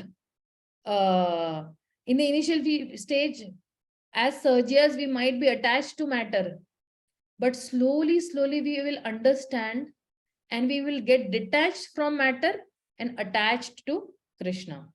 So the second paragraph now will speak about the Madhyamadikari. Okay.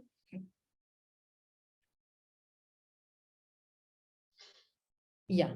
Read this para. Those who have attained the second stage of realization are called Madhyamadikaris.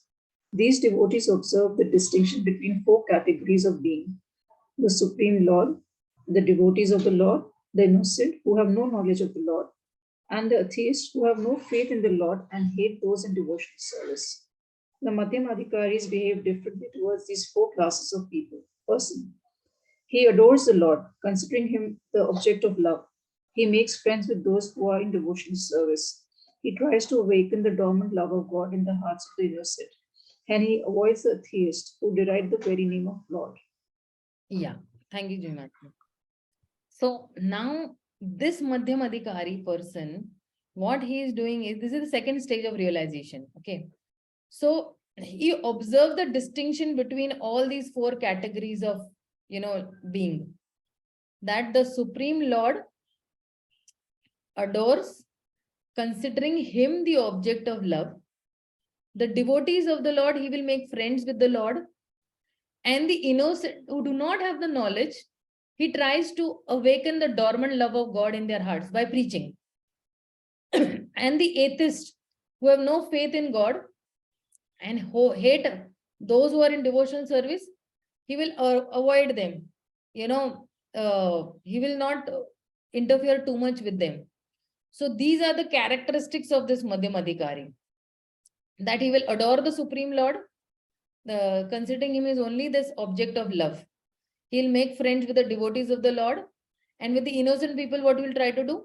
He will try to preach to them, awakening their dormant love in their hearts. So now, if the Madhyamadikari, they hear about, or if the in the Madhyamadikari, the atheist, what do they do? And what will the, actually I was trying to remember some point where this last point of atheists who have no faith in the Lord and they hate those who are actually the devotees of the Lord, who hate those who are doing devotional service. If these atheists, they hear about Krishna, they will blaspheme more. So to save them from this bad habit of blaspheming, the Madhyamadikari will avoid them. Like if you see with Shishupal, okay? Shishupal, what was? He used to hate Krishna. And that is why he kept on blaspheming Krishna. And Krishna used to avoid. Krishna used to avoid instigating Shishupal. But Shishupal's atheism grew to such a height level that Krishna had to kill him. So the Madhyamadikari understands that his relationship with Krishna is not dependent on Krishna alone, but on everything, because everything is related to Krishna. And if somebody might ask that how is this related to ISHOPANISHAD? So we're actually slowly building up to see everything in relation to Krishna. The first stage is to see the spiritual reality in the temple and the deity. So the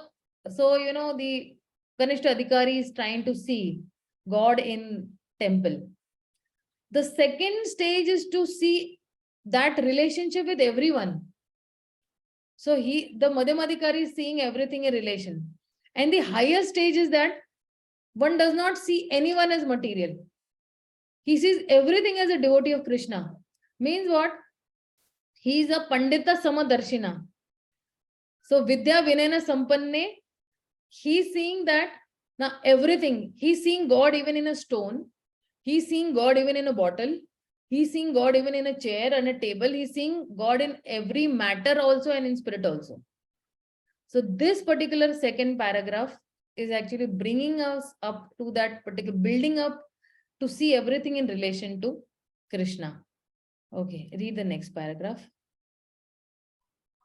Above the Madhyam Adhikari is the Uttam Adhikari, who sees everything in relationship to the Supreme Lord.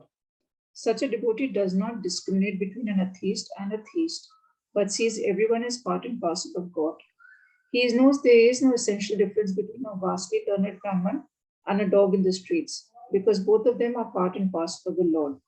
Although they are encaged in the different bodies on account of the different qualities of their activities in their previous lives. He sees that the Brahman particle of the Supreme Lord has not misused his little independence given him by the Lord, and that the dog particle has misused his independence and is therefore being punished by the laws of nature by being encaged in the form of a dog. Not considering the respective actions of the Brahman and the dog, the Uttama Adhikari tries to do good to both. Such a learned devotee is not misled by material bodies, but is attracted by the spiritual spark within them. Yeah, thank you so much. So now in this particular paragraph, in this paragraph 3, they're talking about the Uttam Adhikari, who is on the topmost stage of realization. He sees everything in relation to the Supreme Lord. He does not discriminate between an atheist or a theist, but he sees everything as the part and parcel of the Lord. And he knows that there is no essential difference between a vastly learned Brahmana and a dog in the street. He sees both of them as a part and parcel of the Lord. So he sees the Brahmana particle of the Supreme Lord has not misused his little independence given to him by the Lord, and that dog particle also has misused his independence and is therefore being punished by the laws of nature by being encaged in the form of a dog. So he's not considering the respective actions of a Brahmana and the dog. The Uttamadhikari is trying to do good to both the Brahmana also and the dog also. And he's not misled by the material bodies, but is attracted to the spiritual spark that is within the Brahmana also and the dog also. So what do the Uttama and Madhyama, both do the right thing. But what does the Madhyama do? Madhyama does so because he has been taught to do so.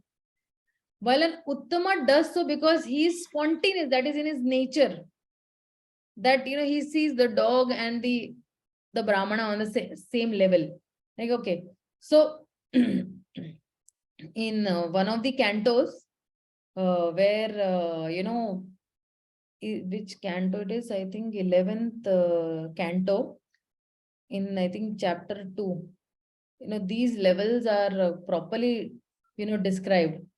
And Jiva Goswami in that particular purport is mentioning this Uttamadhikari who is preaching. So when Prabhupada is speaking that Uttamadhikari does not preach because he feels that, since everyone is very advanced there over there, and, the Uttamadhikari thinks that I don't need to preach. Why? Because everybody is a part and parcel of the Lord and I am very fallen. So Jiva Goswami says that when an Uttamadhikari preaches, it does not mean that he has lost his high consciousness and comes to the conscious of a Madhyamadhikari. No. So, somebody said to, Shri Chaitanya Mahaprabhu that you're so elevated. So Chaitanya Mahaprabhu, said that elevated whom, me? So I don't have love of Godhead. Else I would have, I wouldn't have stayed in this material world. So Uttamadhikari is seeing the suffering of others and gets inspired to preach so people can be relieved from their sufferings. Why is the Uttamadhikari preaching? Because he is seeing the suffering and he wants to relieve their suffering, and that is why he's preaching. So, the same spirit, Paritranaya sadhanam vinashaya dushkritam dharma sansthapanaya. So sometimes in this sense, there might be difficult to distinguish between a Madhyamadhikari and a preaching Uttamadhikari. And how to tell that, what is the difference between, okay. So then in one of in Bhaktivinoda Thakur's he says that when an Uttamadhikari is preaching, it has tremendous effect because it is directly coming from the spiritual world. The Uttamadhikari's special quality is what? That he has now done, he's a Tattvadarshi, means what? He's seen the absolute truth. He does not want to lose the absolute truth. Okay. And what he does is he refrains from Vaishnava Aparadha also. He does not try to hurt anybody because now he knows that he's seeing everything in relation to the Lord. He's seeing every living entity, as the part and parcel of the Lord. So when an Uttamadhikari preaches, it has a great, effect because directly, he's in connection to the Supreme Lord.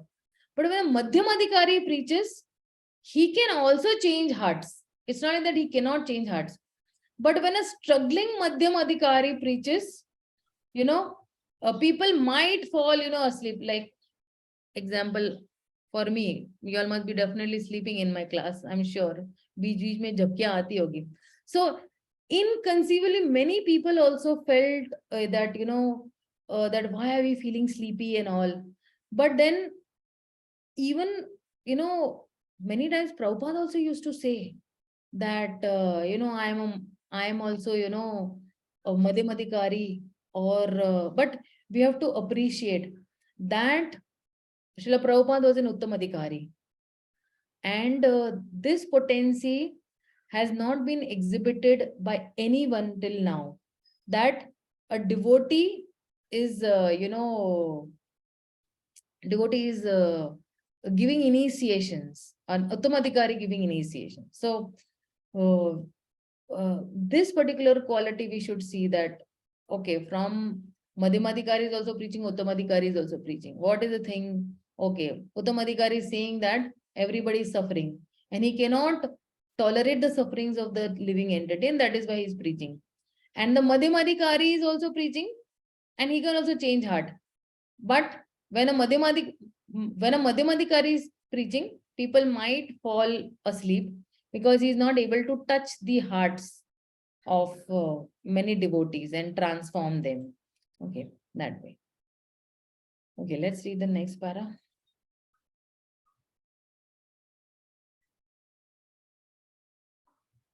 It is clearly mentioned in the sixth mantra that one should observe or systematically see.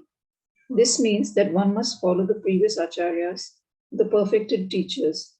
Anupasyati is the exact Sanskrit word used in this connection. Anu means to follow, pashyati means to observe. Thus, the word anupashyati means that one should not see things as he does with the naked eye, but should follow the previous acharyas. Due to material defects, the naked eye cannot see anything properly.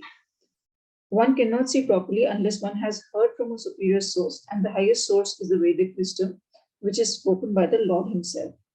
Vedic truths are coming in disciplic succession from the Lord to Brahma, from Brahma to Narad, from Narad to Vyas, and from Vyas to many of his disciples.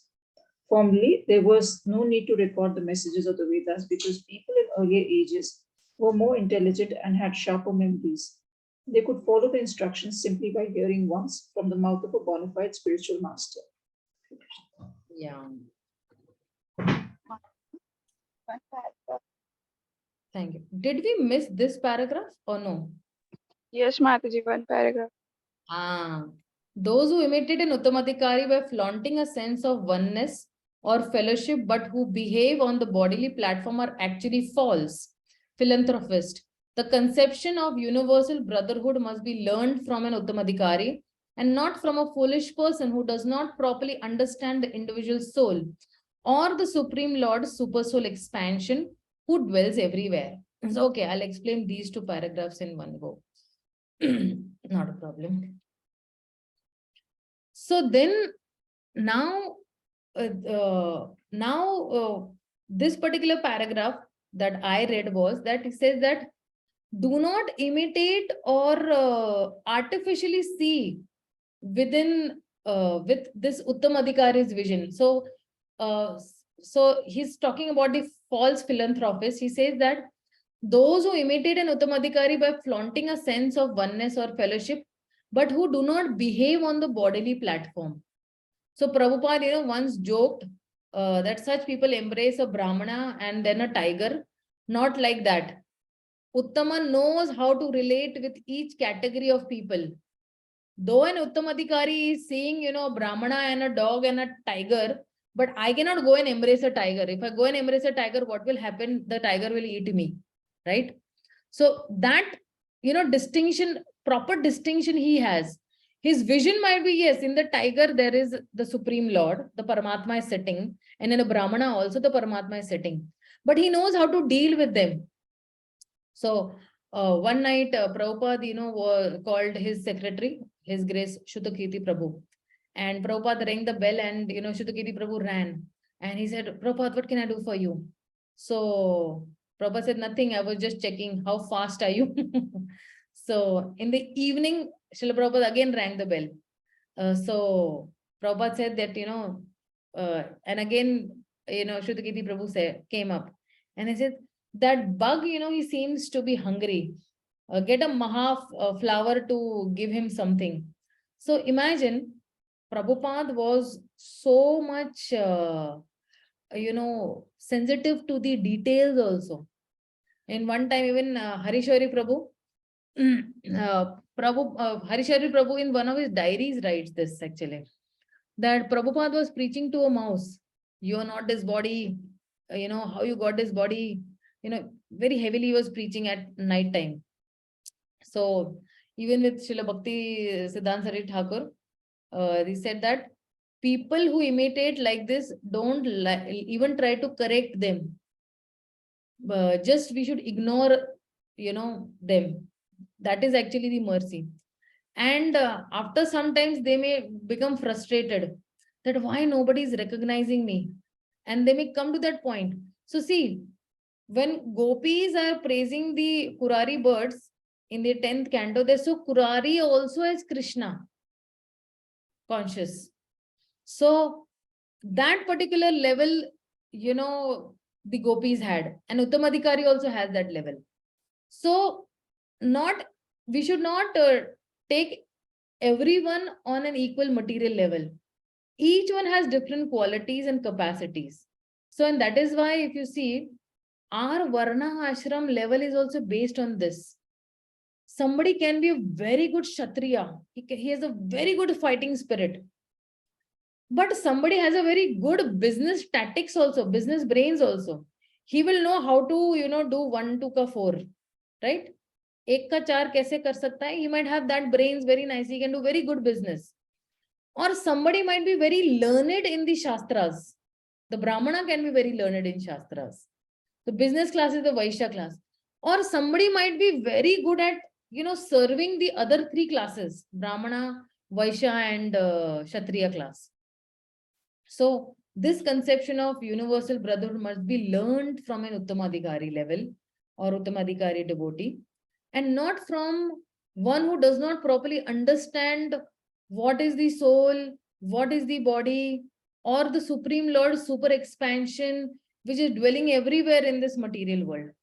So this is, this idea is actually, this will be continued in the next paragraph also. And now in the next paragraph, they're saying that how to see the Lord according to the Shastras. See, we have, 3 parameters to understand a particular thing, whether it is said in the right context or not. You all should always keep on testing whether whatever you all are hearing, either from anybody, that whether it is based on Guru, Sadhu or Shastra or not. There should be no mental concoctions or concocted things, right? So,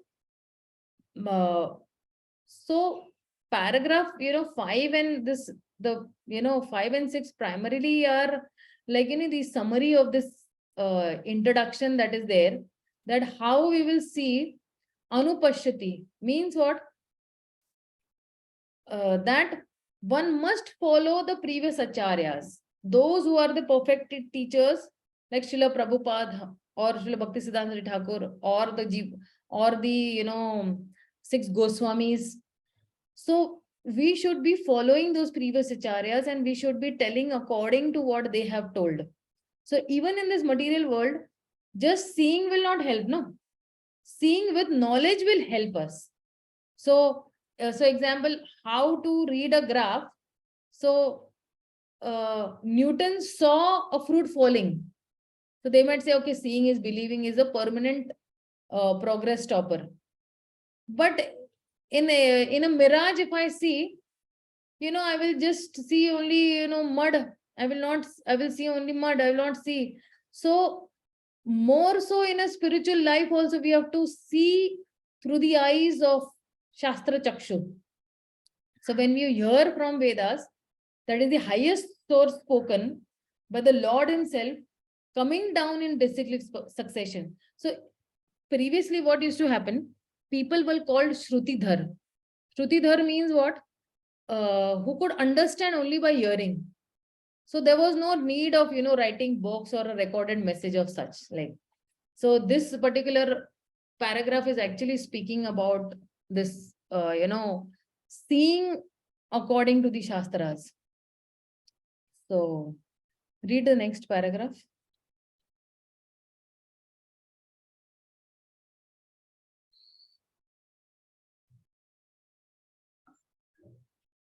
At present, there are many commentaries on the revealed scriptures, but most of them are not in the line of disciplic succession coming from Srila Vyasadeva, who originally compiled the Vedic wisdom. The final, most perfect and sublime work by Srila Vyasadeva is Srimad Bhagavatam, which is the natural commentary on the Vedanta Sutra. There is also the Bhagavad Gita, which is spoken by the Lord himself and recorded by Vyasadeva. They are the most important revealed scriptures, and any commentary that contradicts the principles of the Bhagavad Gita or Srimad Bhagavatam is unauthorized. There is complete agreement among the Upanishads, Vedanta Sutra, Vedas, Bhagavad Gita, and Srimad Bhagavatam, and no one should try to reach any conclusion about the Vedas without receiving instructions from members of the Vyasadeva disciplic succession, who believe in the personality of Godhead and his diverse energies as they are explained in ISHOPANISHAD. Yeah. So now in this particular paragraph, they're saying that how to know which instructions are bona fide. So only those instructions that are coming from the disciplic succession and they are in harmony with the Bhagavad Gita and the Bhagavatam, these are only bona fide instructions. And another level on oneness will be like, every Shastra will have only one message, okay, to serve the Supreme Lord. So there are many commentaries, that's what, in the paragraph they're saying that there are many commentaries, but most of the commentaries are not in the line of disciplic succession, and that is why we should not read those commentaries. And the perfect work or the sublime work that was done by Srila Vyasadeva. And he has written the Srimad Bhagavatam, and the Bhagavad Gita was spoken by the Lord himself, but it was recorded by Srila Vyasadeva.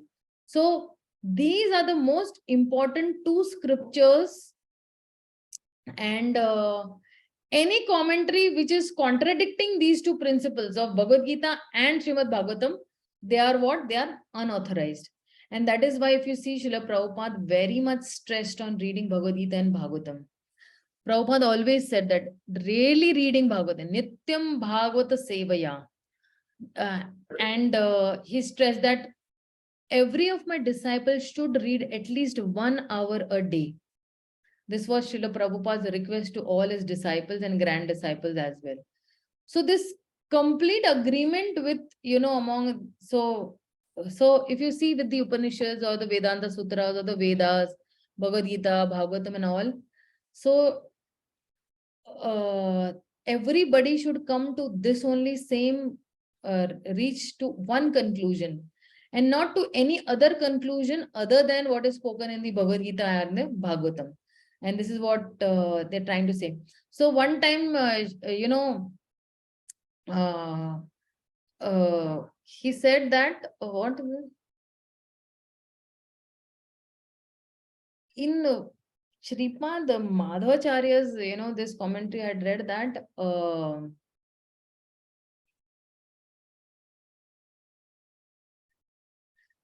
he said that multi-level message seems contradictory to the uninformed, but seen as complementary by the well-informed. So, when we are well situated or where we very well understand or study the Bhagavad Gita or Bhagavatam, then we will be well informed when we properly study. So, like, in some Shastras, meat eating is allowed in the Vedas as a concession, but not as an instruction, as some people cannot live without meat eating. So when a doctor says to a diabetes patient, take sugar only once a week, as he cannot give up the sugar, so to the other who can give up, he says, don't eat sugar at all. So for different shlokas for different folks and different concessions for different people. So seeing to that particular level of that people, then the Vedas are giving, concessions. So, but for a person who is very serious in Krishna consciousness, then you can very much straight away say that, okay, don't do this. And that person will definitely very much agree and say that, okay, I will not do this. Read the last paragraph. According to the Bhagavad Gita 18.54, only one who is already in the liberated platform, Brahmabhuta, can become an Uttamadhikari devotee and can see every living being as his own brother. This vision cannot be had by politicians who are always after some material gain. One who imitates the symptoms of an Uttamadhikari may serve another's outward body for purpose of fame or material reward, but he does not serve the spirit soul. Such an imitator can have no information of the spiritual world. The Uttamadhikari sees the spirit soul within the material body and serves him as spirit. Thus, the material aspect is automatically served. Yeah. Thank you so much. So now we are coming to the conclusion part of this, where how a liberated person's vision is very beneficial.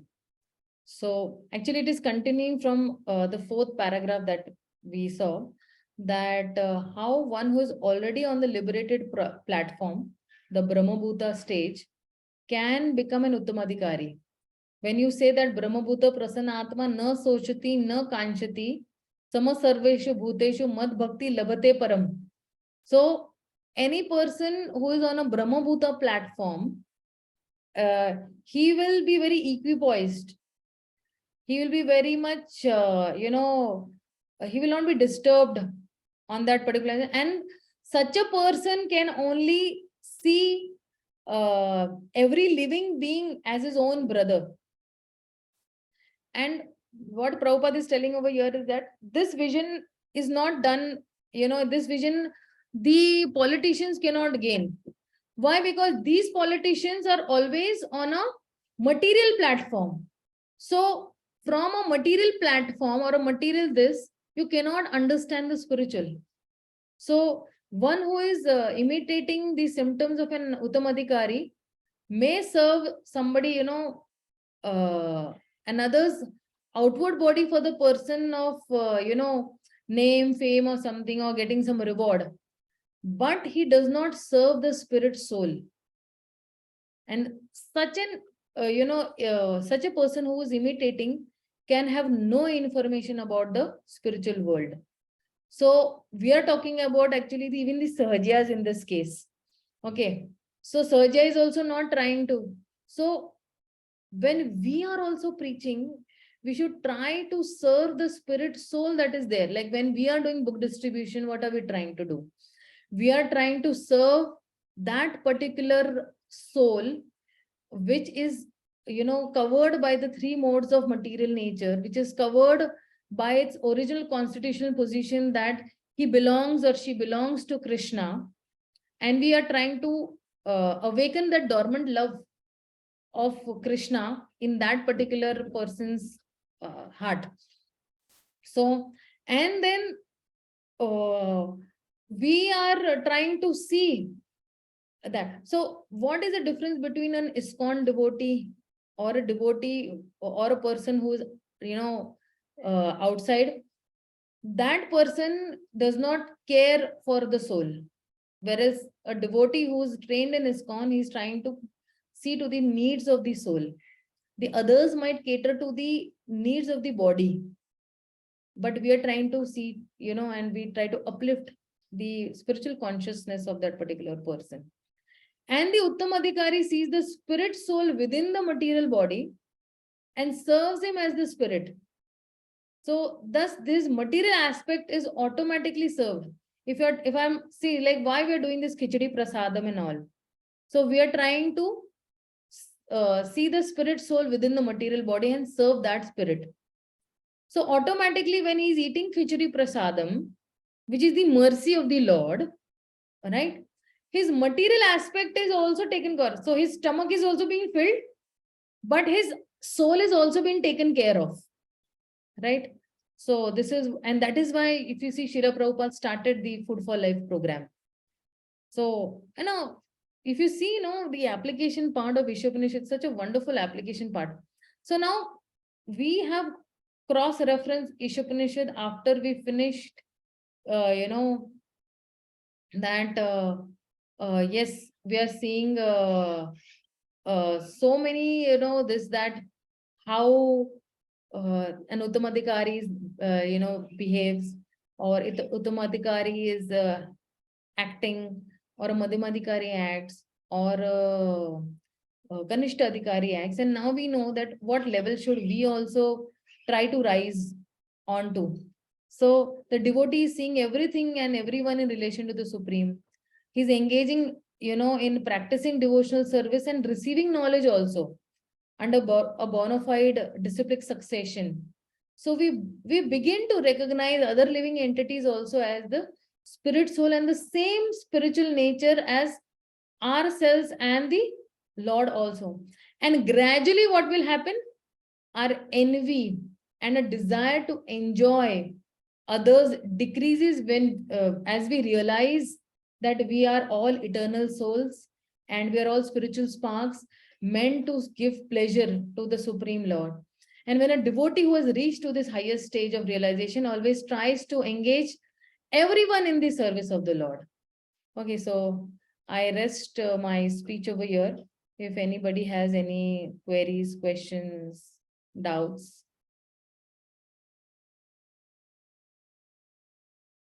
Wow.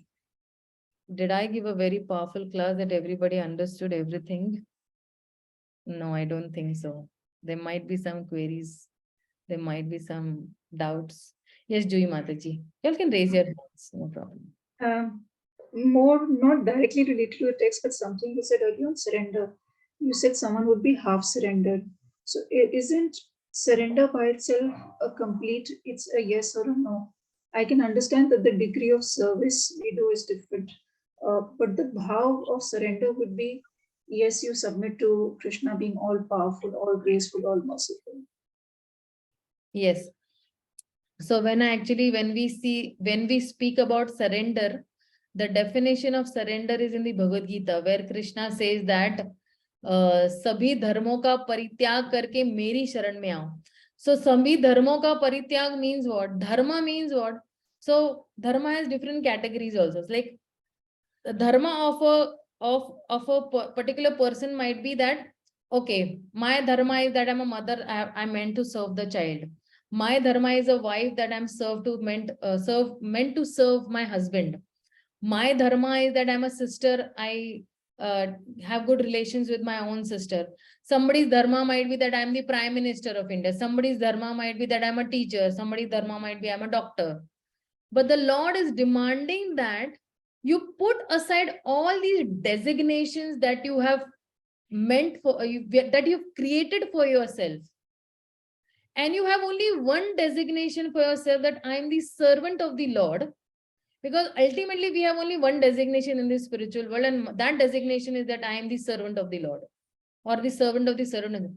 So currently we are having all these designations with us, and with these designations, then that surrender becomes very difficult. So the moment we put aside all these designations on one side, that I'm a mother, I'm a doctor, I'm a teacher, then that surrender level becomes very easy. Currently, what we are doing is we are attached to these designations of being a teacher, or being a doctor, or being a mother, or being a wife. And we are distributed with these particular designations. And that is why we are not able to surrender to that particular percentage what we are supposed to be surrendering to. And so in, Jui Mataji, as and when we will progress further, you will come to know what is exactly surrender. Abhi kya ho raha hai na, कि हमें पता ही नहीं है surrender कैसे करना है, और हमें पता ही नहीं कि highest level of surrender kya hai. So that is why, and surrender is not, a measurement that, okay, today I will surrender 5%. Today I will surrender only 10% to the Lord. No, surrender is not in terms of measurement. Now, surrender comes in terms of your consciousness. And being in this body also, you can be surrendered. Where Krishna says in the Bhagavad Gita that, to Arjuna, that mujha mera smaran karte karte tum yuddha karo. So even if you are in the kitchen and you are rolling, the chapati, you are thinking about Krishna, you are surrendered. आप कड़ची हिला रहे हो, आप भगवान के बारे में सोच रहे, आप surrendered हो. आप चल रहे हो और भगवान के बारे में सोच रहे हो, आप surrendered हो. So surrender is surrender of our consciousness. And from that level, we speak about the level of surrender. Okay. Thank you. Yeah. Anybody has any more queries? Thank you for that, question. That is a very intelligent question, Devi Madhavi. Still understanding, Mataji. Yeah. No, such questions actually, give satisfaction to the speaker's heart also. That, yes, okay, children, the students are understanding. Sorry, I just said children because I teach to the school level also. So then all the time that children. But ma'am, Mataji, we are still children in this journey that we undertake. So But yes. I am seeing you as future teachers, as I previously mentioned. Any more queries anybody has, or doubts, or reflections also, if you all have, that if you all have understood something good from these two paragraphs also, maybe you all can. Madhaji, the best thing I would say, like you said, the reflection, the categories you made, like the materialistic, it is attached to matter, but not attached to Krishna. So the attachment to matter and Krishna, it made very simplified to understand what is a Sahajiya, what is a devotee, who is a materialistic person, who is a Mayavad. So, we have heard a lot about them, but it become very easy. Attached to matter means he's not attached to Krishna, or attached to both means he's not on the path of devotional service. So thank you for that. I will send this on the WhatsApp group. I will make a table, and in that table, I will nicely, present it so that it becomes easy for the devotees to understand in a more better way. Okay, Mataji. Thank you, Mataji. Yeah. Any more queries or reflections or something? Hi Krishna Mataji, Dandavat Pranam. Sucharita here. Yes, Sucharita. Mataji, how can we at least come to the level of Madhyamadikari, being in a very lower than neophyte stage. Yeah. So to come to a Madhyamadikari level, you need to read and you need to hear a lot about Krishna. Then, that compassion will be there, that, this will be there, that yes, I want to, preach, I want to awaken the dormant relationship of every soul. So when you keep on reading, you'll keep on reading and you'll keep on hearing, then you'll definitely come to Madhyamadikari level. And also by associating with those people who are on that particular platform. So like, for example, if I want to become a drunkard, I will associate it with what person? I will associate it with a drunkard person, right? But if I want to become a Madhyamadikari, I will associate with a Madhyamadikari person. If I want to become an Uttamadikari, then I will associate with an Uttamadikari person. तो आपको जो बनना है आप उसी व्यक्ति के साथ एसोसिएट करोगे, right? Yes. Yeah. Any more queries? Okay, so I rest my speech over here and we